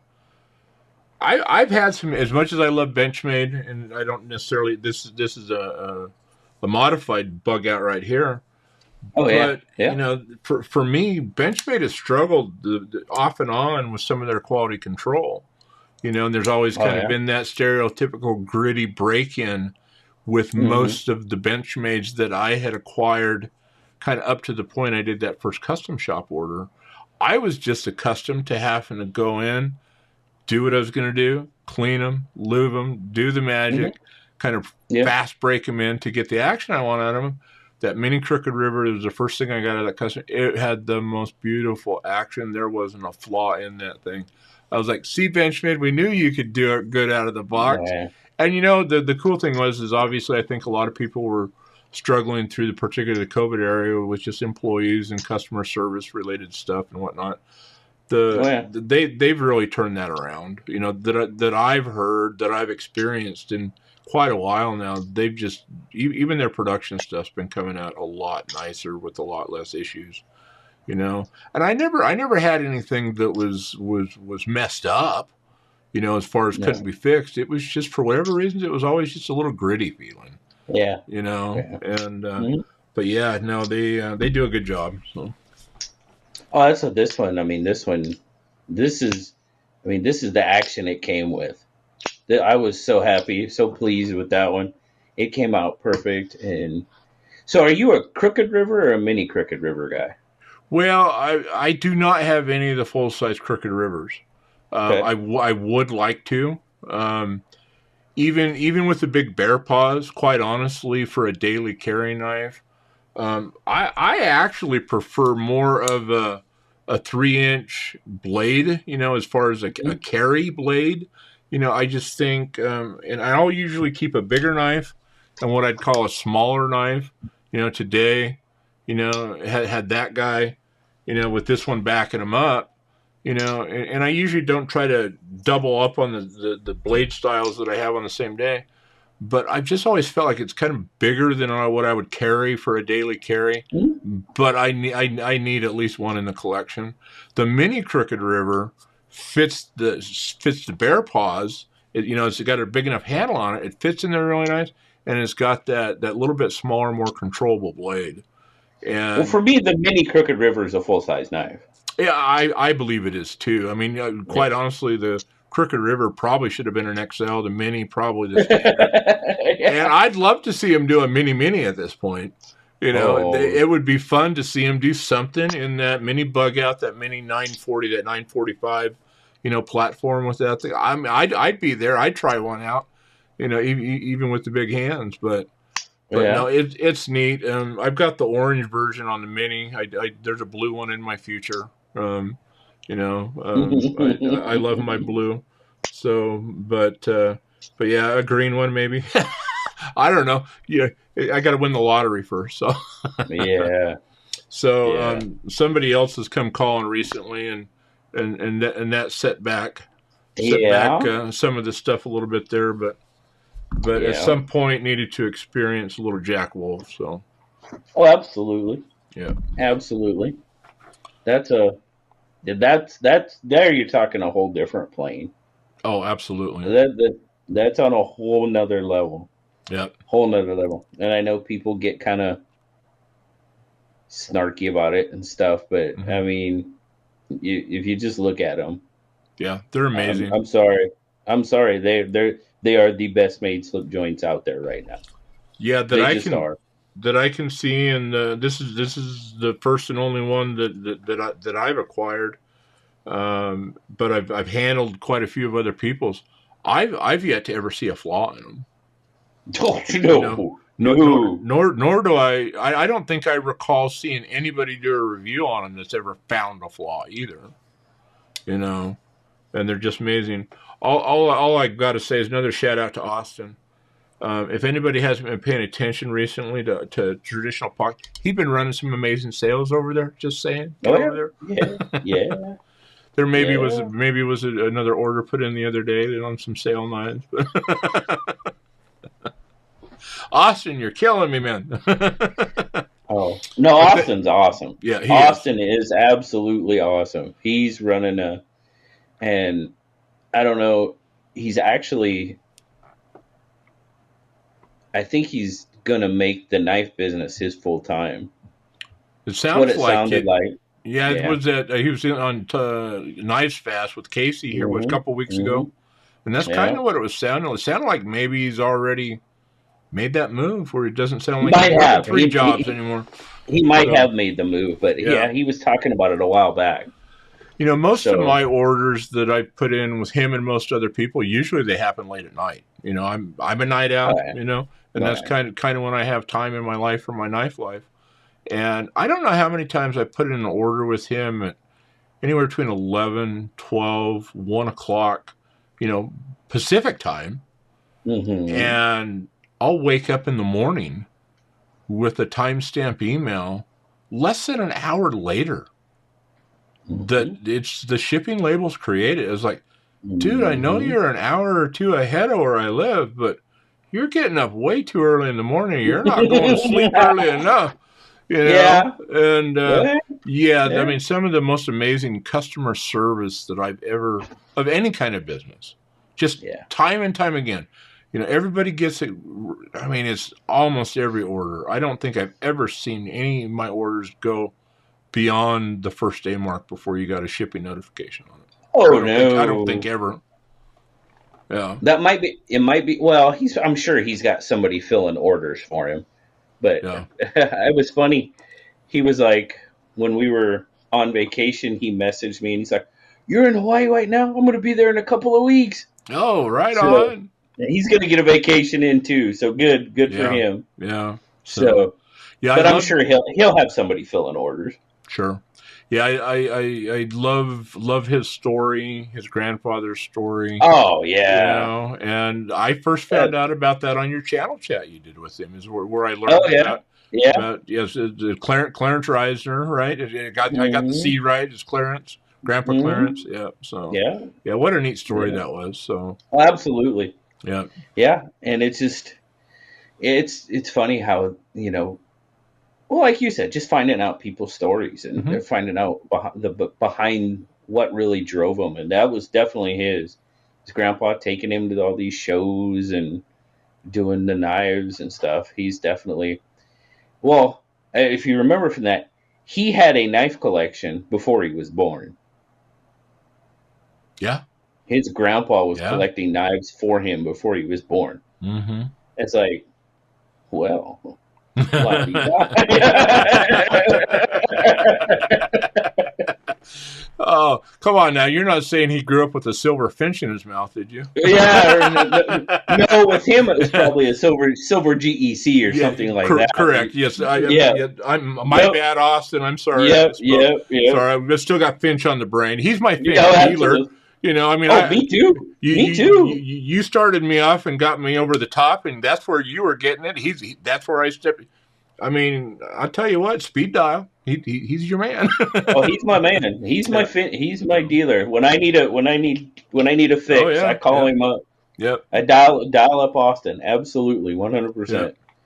Yep. Yeah, I love it how he always managed to pack so much in such a small box, so it doesn't look like when it comes through the front door that you really did anything all that bad. I love your packaging, Austin. So now I'm in Oh, trouble. As long and as now he started all these stickers, right? He yeah, started these. That's kind of okay. The ultimate penguin, or as it has been deemed, the PP PP penguin. Penguin. Oh, The I PP loved your penguin. video on that. The best marketing ever. You It nailed that. is.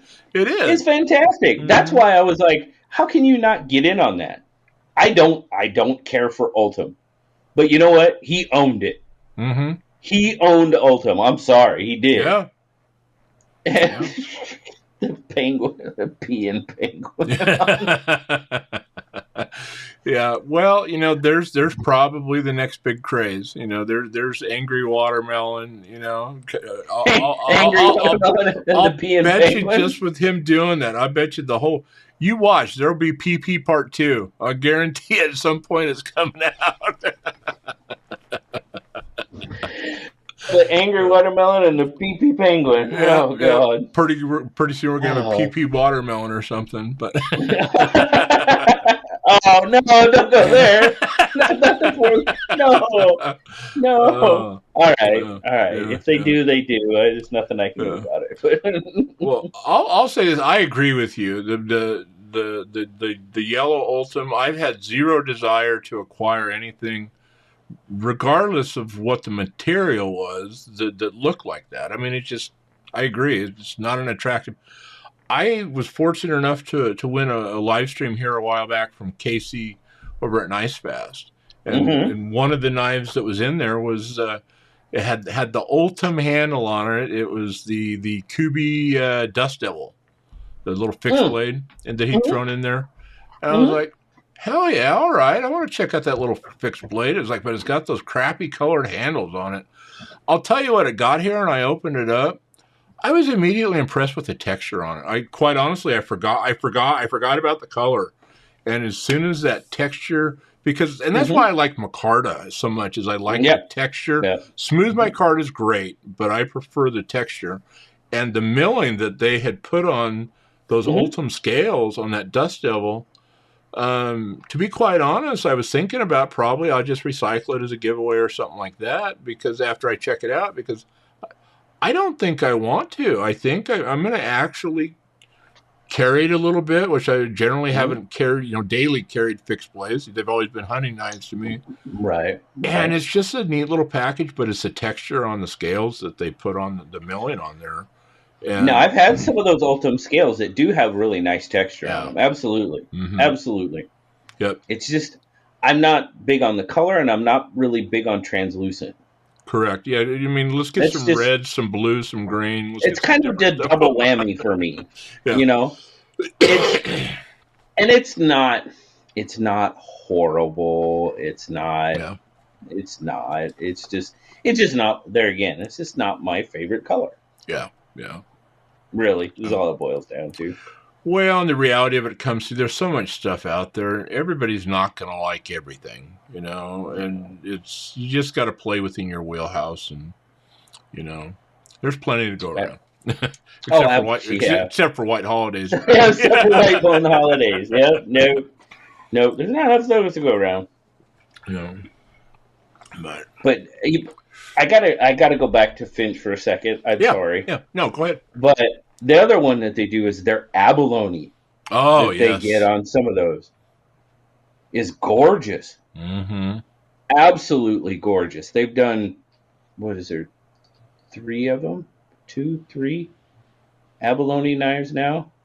So, and they've done a very, well, I guess I should say QSP has done a very good job of matching it up. Because abalone, I mean, you just can't get big pieces of abalone. And you're very rarely going to find a scale that is made up of one piece of abalone. Yeah. You're just not. Yeah. Mine is a multi-piece, and it's actually appears to be quite a collection of smaller pieces on the one I ended up with. And I want to say what was, here again, that first meetup is where I saw your abalone, and that was definitely on my radar after seeing how beautiful that thing was. And I remember it being a concern. What's it going to look like? Because not all of the patterns were everybody 100% having. I got a good one, and they did such a good job of piecing together, the different pieces and stuff. And unless you really, really look at it, you can't tell that there's any seams or anything in it. So they've done a nice job. With mine, I mean, you can tell if you look, you know what I mean? But for the most part, no, they look really good. They did a very good job. Yep. So got to give them props for that. Absolutely. So I think the only thing I've ever seen on any of my Finch knives when they've shown up is I think I had one shield that had just a touch of adhesive that looked like it kind of had scored just the edge of one of the loom shields. Yep. And it cleaned right off, and it was just like, well, that was easy. But I had one where the shield, one of the corners was up, and I was like,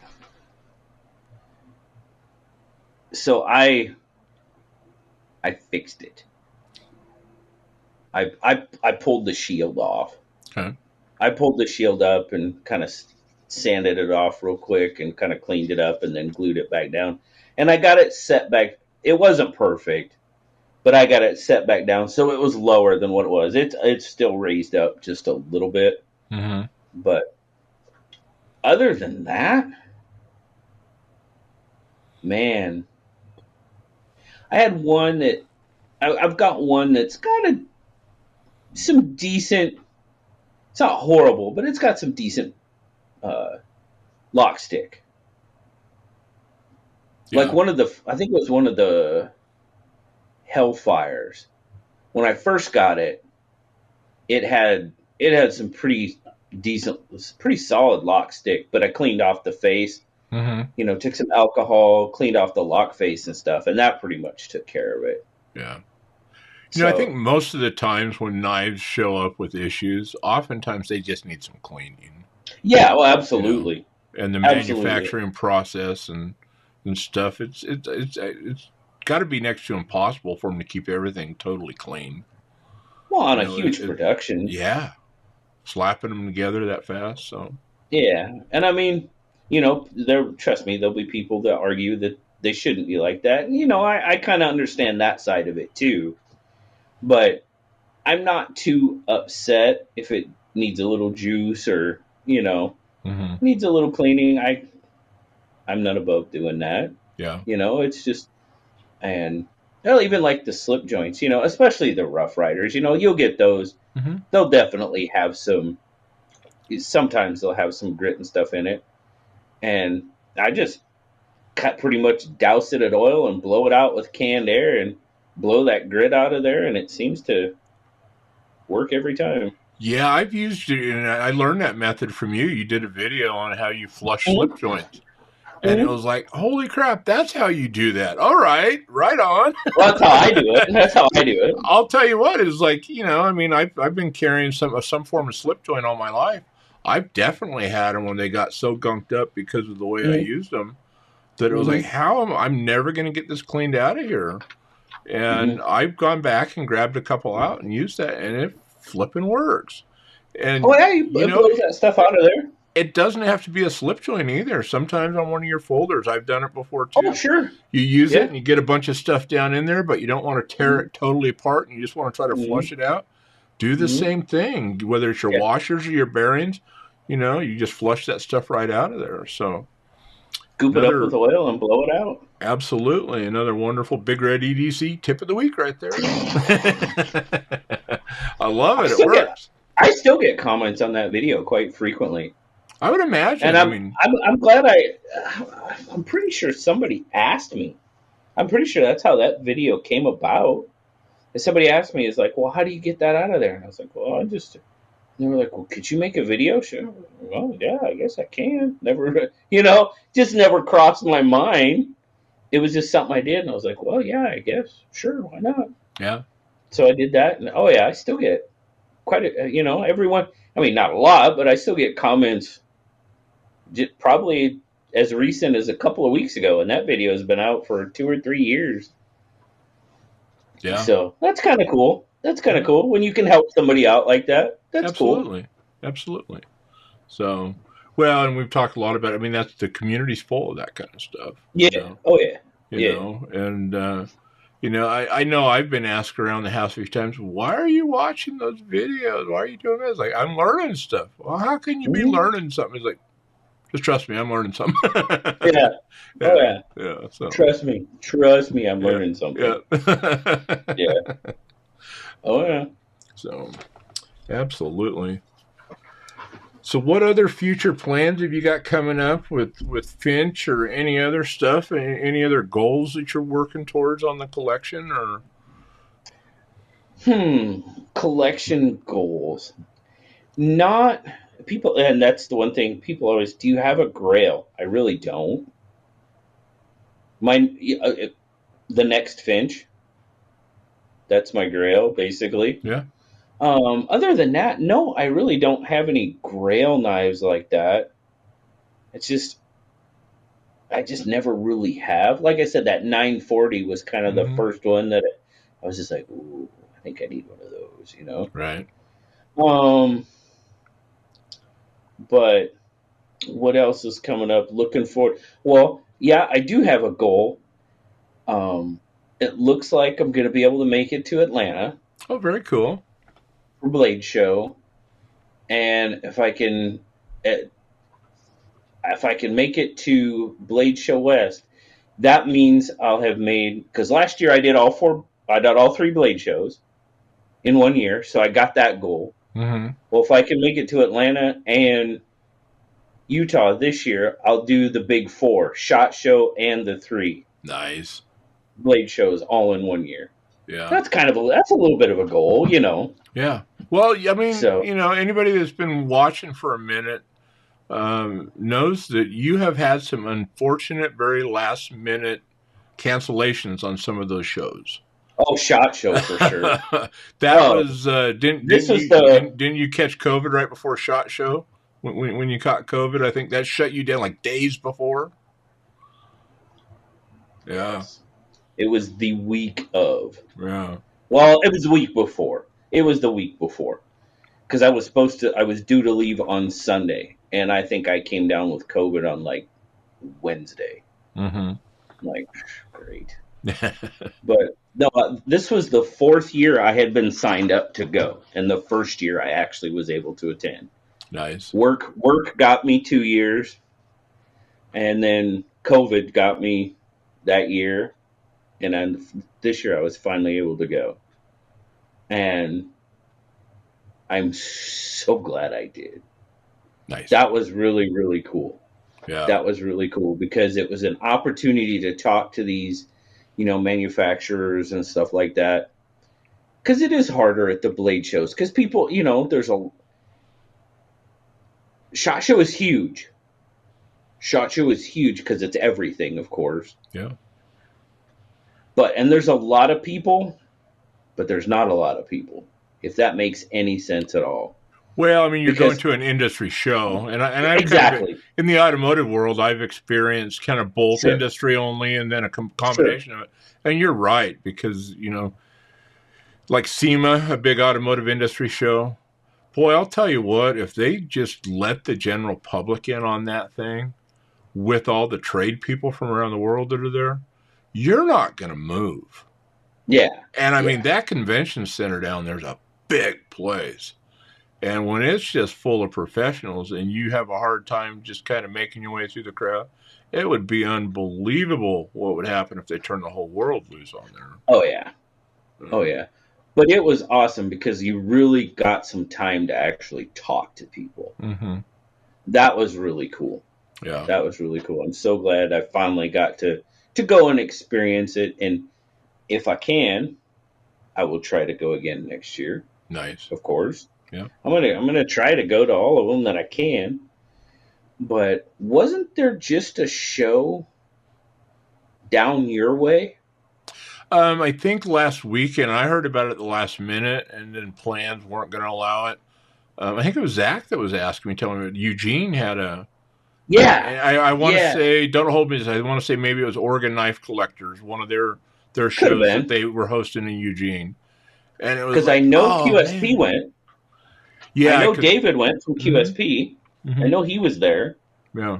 So, you know, that's one that's a little more, you know, a little closer that I could maybe make. And what's the other? What did you say that one was? Oregon Knife Collectors? I think it's Oregon Knife Collectors. I'm not 100% on that, but I believe that's what it was. Is that the? Oh, there was another show. I don't know if it was Oregon Knife Collectors or is there a Oregon custom show? Well, maybe that's the same thing. I'm not. I don't know if it's the same or not, JB, on that one. But because I've seen stuff about it. Yeah, I need to hop over to Facebook. I just haven't spent hardly any time on Facebook, but I know there's 2 or 3 of those Oregon places that I follow on Facebook. I'll have to jump in and try to refresh my memory on that, their schedules. But yeah, no, I kind of felt bummed when I was like, oh man, that so should have been on my radar.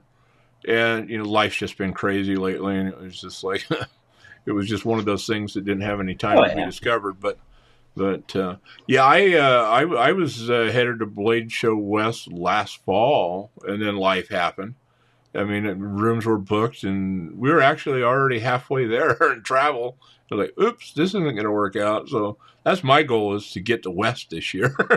Oh, I didn't realize you were already halfway there. Yeah, no, life. I didn't realize that. Yeah, well, we were traveling in 2 days to kind of do it.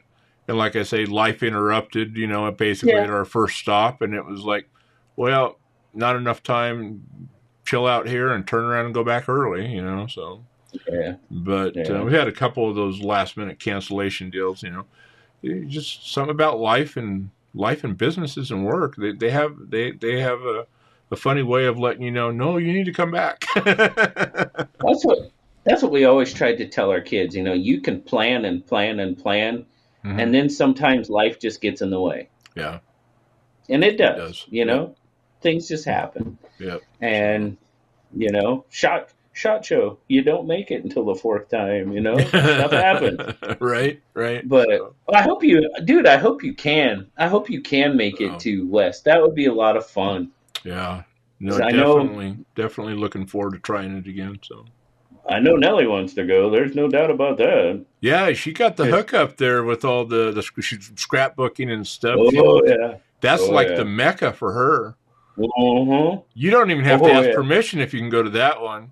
Yeah, I mean, you're probably being told, JB, you got to go. When are we going? Yeah, what day are we leaving? And we even go a day early. Yeah.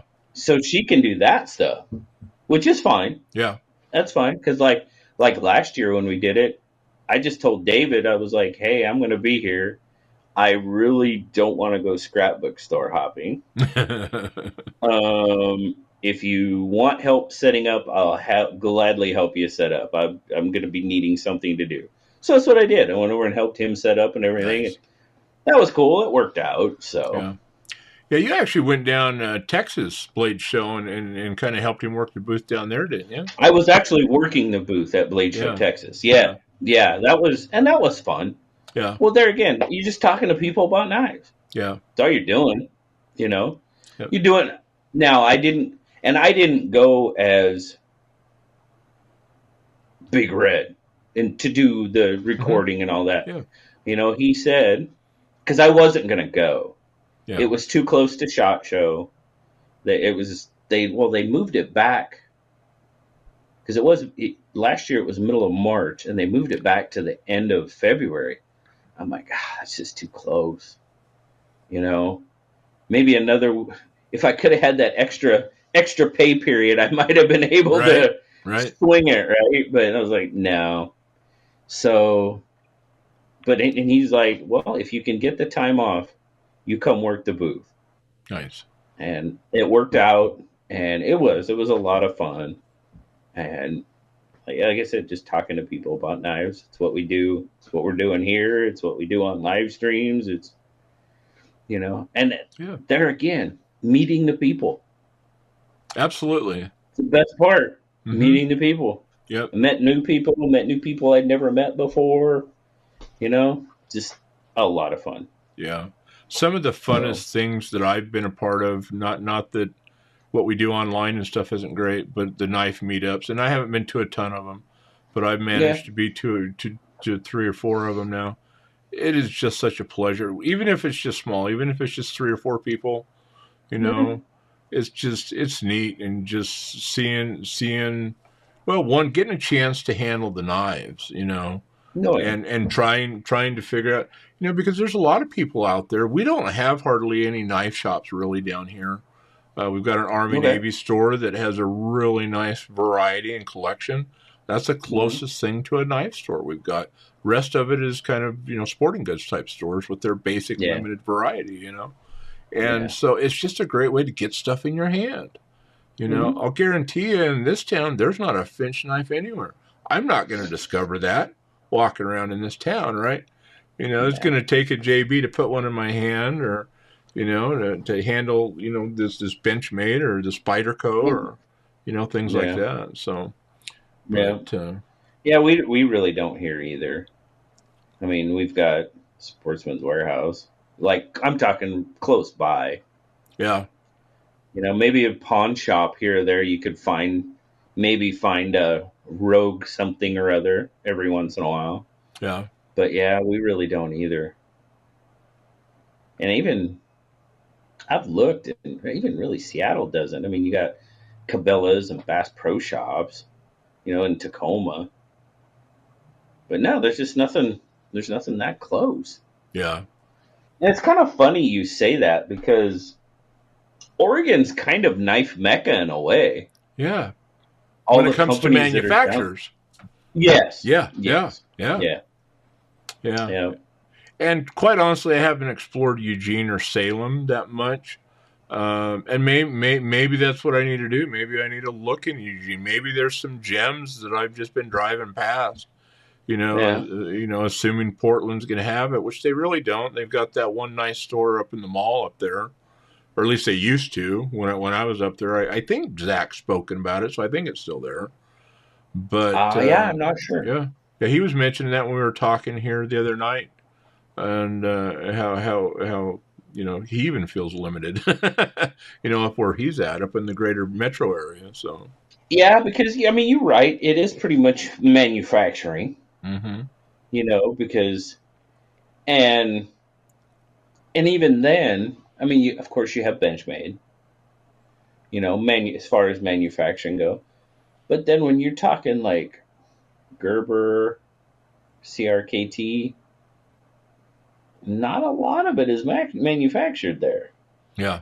It's more warehouse, isn't it? It is anymore, yeah. And like I said, what I know of that is basically what Zach's kind of shared with people Sure. and talked about it. But Yeah. I believe he was speaking kind of to the same topic. And he's like, yeah, they're mostly just kind of, they bring him in, they do whatever QC that they choose to do or don't do, and they kind of slide him out the door. Yeah. And he's definitely talked about the lack of showrooms, and that's one of the things Benchmade's done really well. And it's so fun, and we'll stop in there sometimes, even if we're just running through Portland, just make a few minute stop. It's like, what do you need to go in there for? Just to handle whatever might be new in there, because you can, I mean, you don't have to stop there just to buy stuff. I'm sure they would appreciate it if you do. But it's just a great place to get pretty much any of their current models, and sometimes some soon-to-be released stuff. Get a look at it. I mean, I saw the Narrows.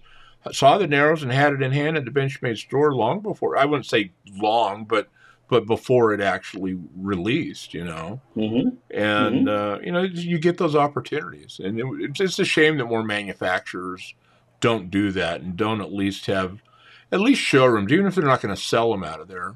And I do appreciate the Benchmades of the world and the manufacturers of the world that protect their dealers' margins.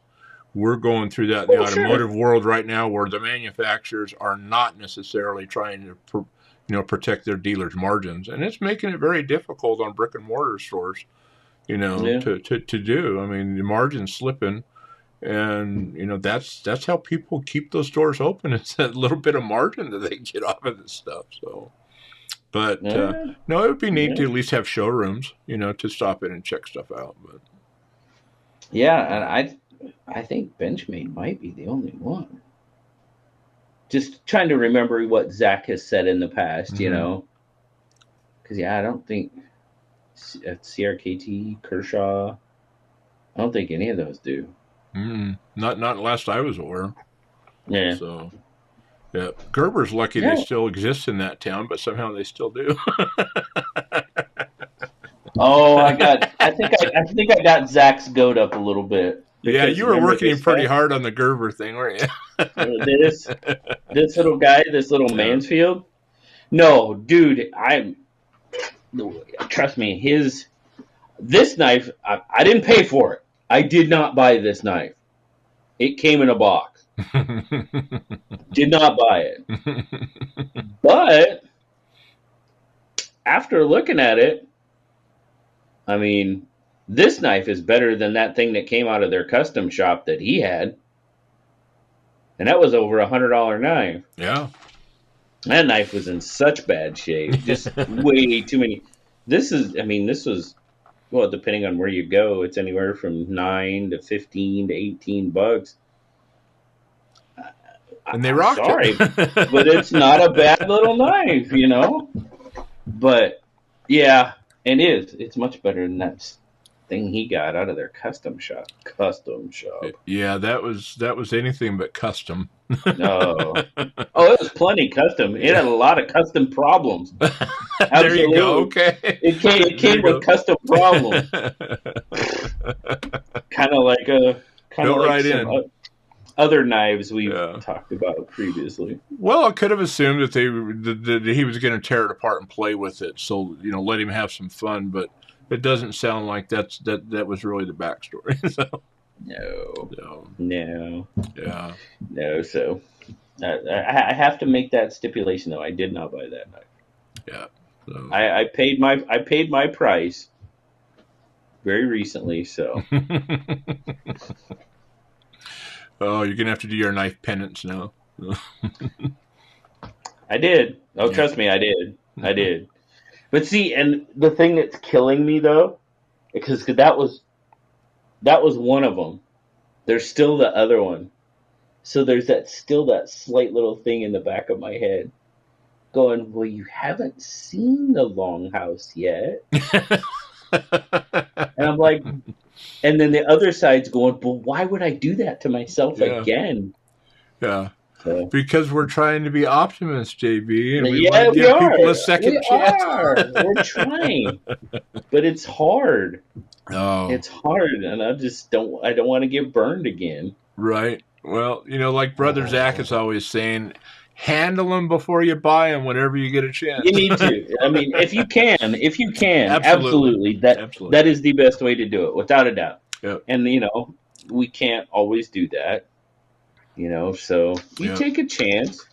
And, most of the time it's not an issue at all, Yeah. But sometimes it is. Right.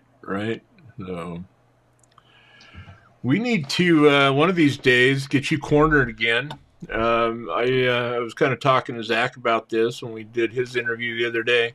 I have every desire to do some campfire chats at some point, and I would love to get you around a campfire one of these days. And maybe we turn a camera on, maybe we don't. But as I think you probably remember, you're a 20-year submarine vet, and I would love to hear submarine stories, man. Oh God! Dude, I so want you to spill on some of your submarine, background and stuff like that. If you're not sick and tired of living and talking about that life, but I can tell you about the story about the man with 3 socks. Yeah, there's a few.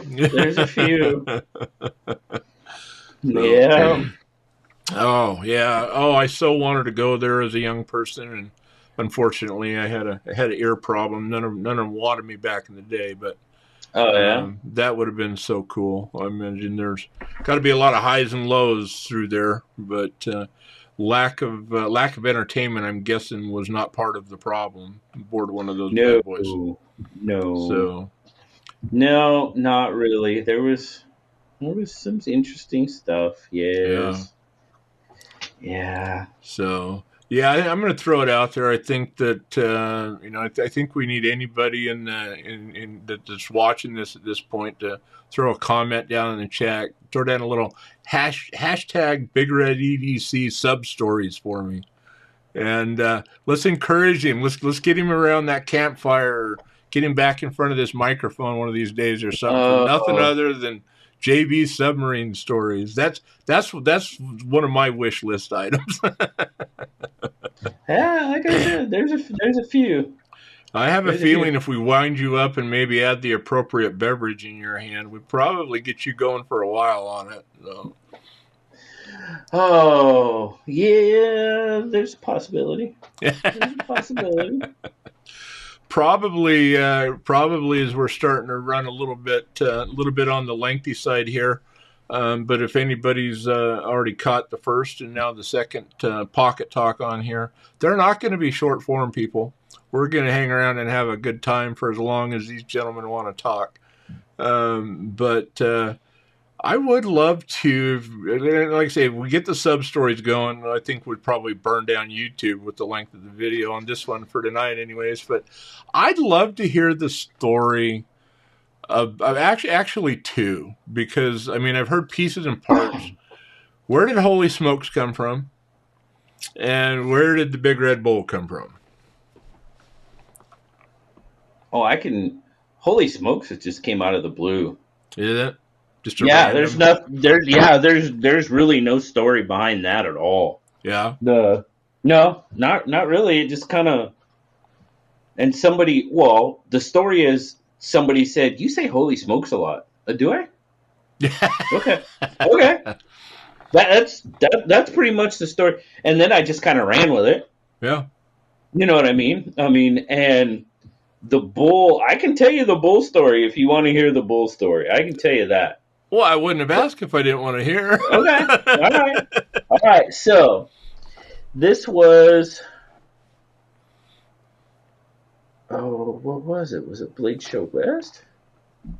Oh my God, they're all running together. Was it Blade Show West? Oh, now I'm trying to remember because it was. Yeah, I think it was. But there is a yes, it was Blade Show West. It was Blade Show West, the first one we went to in. Was that in Long Beach? Or was it in Utah? It had to have been Long Beach. When it was in Long Beach. Anyway, we're just kind of sitting in this area of a hotel. There's not a whole lot of people around at this point, but it was our little group, me, Zach, Eggs and Ham, his wife. Who else was there? That couldn't have been it? That's part of the problem with storytelling. I've run into that a few times. You start naming names, and then you realize, oh crap, I'm going to forget more than I'm going to Yeah, remember. that's always the problem. But we were sitting around talking, and we see this guy come through the door, and he's obviously inebriated, and he just comes in and kind of just sets himself right in the middle of us, and he's pretty well hammered, and he sits down right by Zach. And I don't know, somehow I think I kind of get. I don't know how he got next to Zach, but somehow I get roped in. I think I get roped into how he got sat down by Zach. I don't know how, but anyway. And he starts talking to Zach, and Zach's just like, you know. And then he starts talking about these two are having a conversation, and a couple of the group are having a conversation. And he's like talking about he's very inebriated and kind of slurring his words, and I'm just sitting there holding. I have a glass of beer in my hand, and I'm just sitting there drinking my beer. And all of a sudden, he turns his attention to me. And Zach tells this story amazingly, by the way. He can tell it much better than I can. I'll be perfectly honest with you. But he looks at me, and he's like, "You the bull." I'm like, "What? What did you say?" He's like, "You're the bull." I was like, "The bull? What?" He's like, "You the bull." Ooh. Ooh. And with the arm, he's got the arm in there too. And I was like, "Is that the reverse elephant? What is that?" I don't know. And I'm just like, "I'm the bull? What is he? I have no idea what he's talking about." But then he just kept saying it. He's like, "You're the bull." I thought he was gonna fall out of his chair half the time doing it, and I'm sitting there. I'm like, is he trying to start? He's not even gonna make it over here if he gets up. He's gonna fall flat on his face, and then it just kind of keeps going like that for a little while, and then he gets up and leaves. But that's where the bull came from. Oh, gotcha. It was some drunk dude. And so then, of course, the next day I'm the bull. I'm like, well, I guess that means we got to have a sticker. So Yeah. that's where the sticker came from. And yeah, it was Zach. Zach is an amazing storyteller. This is true. Zach is an amazing 100%. storyteller, and he can tell that story 10 times better than what I just did. Oh, gotcha. Because he's probably going to remember all the names. And for those of you that forgot that I didn't mention, just consider yourself lucky that I forgot that you were even in that mess that was that night. But yeah, it was. That's how I became the bull. Yeah, Some there drunk you dude. go. JB the bull. I love it. I love it. Yeah, I had always kind of missed, and I think Zach was actually retelling that here on his or your live or something here not too long ago, and I caught part of it, and it was like, oh, I've got to ask JB that about the bull story. So it could be worse though, JB. I mean, as far as blade stories goes, I mean, you could have been on the receiving end of a ball tapper incident. Oh God. No, we don't want one of those. Yeah. So I think they, I think they managed to be friends after that incident, though, if I remember right. So, but yeah, it was. That's how it came about. And there you go. So then I just, like I said, I ran with it. We did the sticker. We did a little run of stickers for a while, and if you can't tell, I like swag. I like stickers. So I think you're in good company. I think that somewhere along the lines we all acquire a taste for that as part of this hobby or passion or whatever we call this that we do. So oh, it's all that. Yeah. It is definitely all that. Yeah. So yeah, I know, and that's one of the things if anything I feel really lacking on right now is I need to get some artwork put together so we can order some stickers and start swapping some stickers out there, some channel stickers. So that's fun. I love the stuff I've got from the work to put out there, but looking forward to get some channel related stuff too. But speaking of stickers, you recently came up with some new stickers on the channel.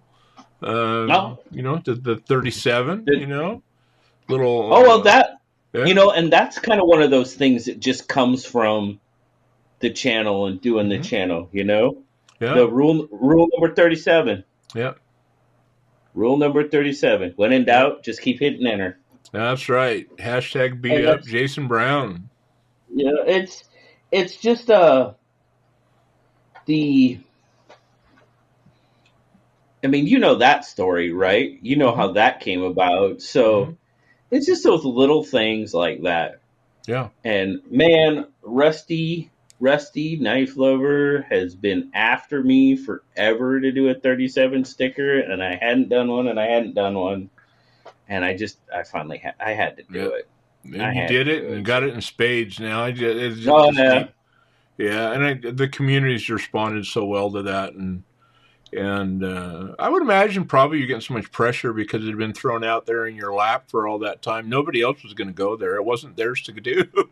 Oh yeah. Yeah, you know, I mean, that had to happen here, but yeah, and that's what's so cool about this community is how they band together, you know, and support each other and help each other, even in the face of tragedy. You know. Oh, especially. Yeah. Especially. I mean, you just mentioned it, Jason. You know what happened with him and how the community got together, and you know, yeah, absolutely. And you know, we've got some good folks in the community that are, well, somebody's always going through something. Yeah, that's life. There again, that's just a fact of life. But we do have some very awesome people in the community that are going through some hard times. Yeah, and you know, whatever we can do to maybe make that just that much better. Absolutely. You know, if it's just saying hi, you know, just, it goes back, right? DSKFS, right? Yeah. Just saying hi. Yeah. That's DSKFS.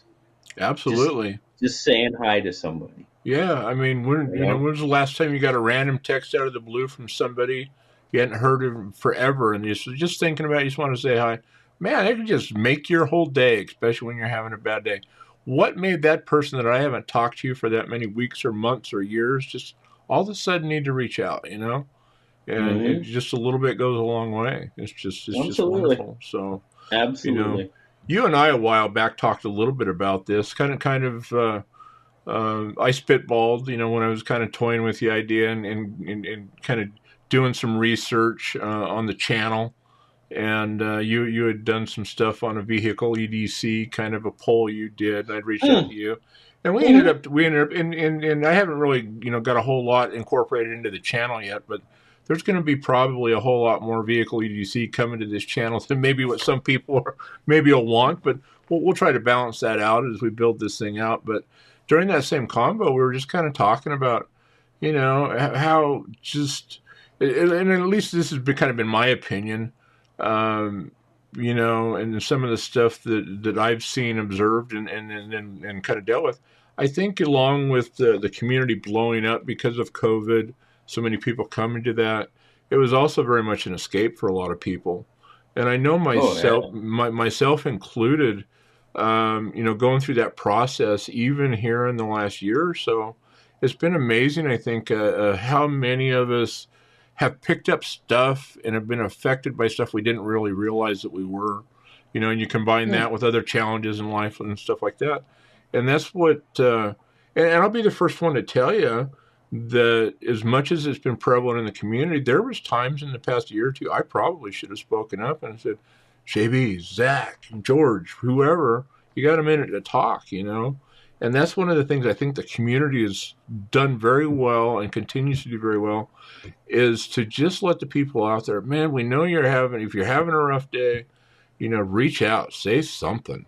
Because you know what? Even if the first person maybe doesn't have a time or a chance to respond or the desire to, there is somebody else out here that is more than willing to talk about it. And, it's like, it's so easy to get yourself run down from work and life and stuff like that. And you throw a lot of this emotional crap on top of it that the whole world really, was dealing with and going with, and, how it's changed our lifestyles around and how we interact with people. Right. Yeah. And that's one of my favorite things about the community, whether it's the hashtag DSKFS, Mr. Zach bringing that along and just doing something kind for somebody, it's just wonderful. And that's what I think to me, that's one of the benefits of the live streams. And I've witnessed it a lot on yours and Zach's and several others, is just how people will speak up and how instantaneously the community reaches out and helps try to pick them up, support them. We recently had somebody that had an accident, I think, on a skateboard. I mean, almost immediately to try to help pay with it. GoFundMe has been out there, trying to raise some GoFundMe to help pick up some medical expenses for somebody. And it's just amazing how this community bands together. I know from my perspective, and a lot of the people I've heard talk about it, you are very much a cornerstone of that, and very proud to know you. Zach and several others have very much been there too, but it's you guys have such warmth and openness and kindness, and I can't thank you enough for the help and input you've given me to get to this point, and allowing me to bounce ideas off of you and let me test out my feedback on you for 45 minutes one night and still not figuring it out. Hey, we've come a long way, JB. We got no feedback issues tonight. That's good. That's good. That's what we're here for. Really. I mean, it is. Yeah. People go before and basically have the trial and errors, and if you can learn from them and learn how to avoid,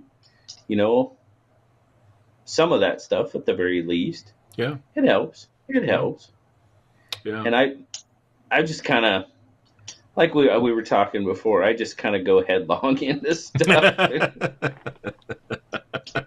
I have a little bit of that in me too, and if it works, it works. And if not, you pay the price and say, "Oh, I guess I learned a lesson." Yeah. So it is what it is. Very cool, very cool. So, well, we're running, just coming up on about 2.5 hours here, my man. I sure appreciate you giving me all this time here. I know. I was kind of like, holy crap. All right. Yeah. Well, we've definitely pushed over. So I know you got a lot more stories to tell. I'm going to circle back on you one of these days, and like I Okay. say, I want to try to get you and a few of these other guys around a campfire somewhere. We need to figure out a place. You and I have oftentimes talked about trying to get together, and we keep missing. Oh yeah. We need to find some middle ground here with whether it's one on one or a few other buddies to get together with and sit down and tell some lies and turn them into stories, and Okay. yeah, Yeah. I would love to do that. that'd be awesome. Absolutely. Absolutely. So 100%. right on, right on. Well, I think I appreciate you coming on. Thank you for supporting the channel. Thank you for supporting the Pocket Talk series here and sharing your story with us, at least up to this point. And I look very much forward to continuing this conversation in the future a little bit more with any updates that come along. All right. And Sounds good. And you know yeah, what? Maybe we need to, I need to get back into doing my channel chats. I really do.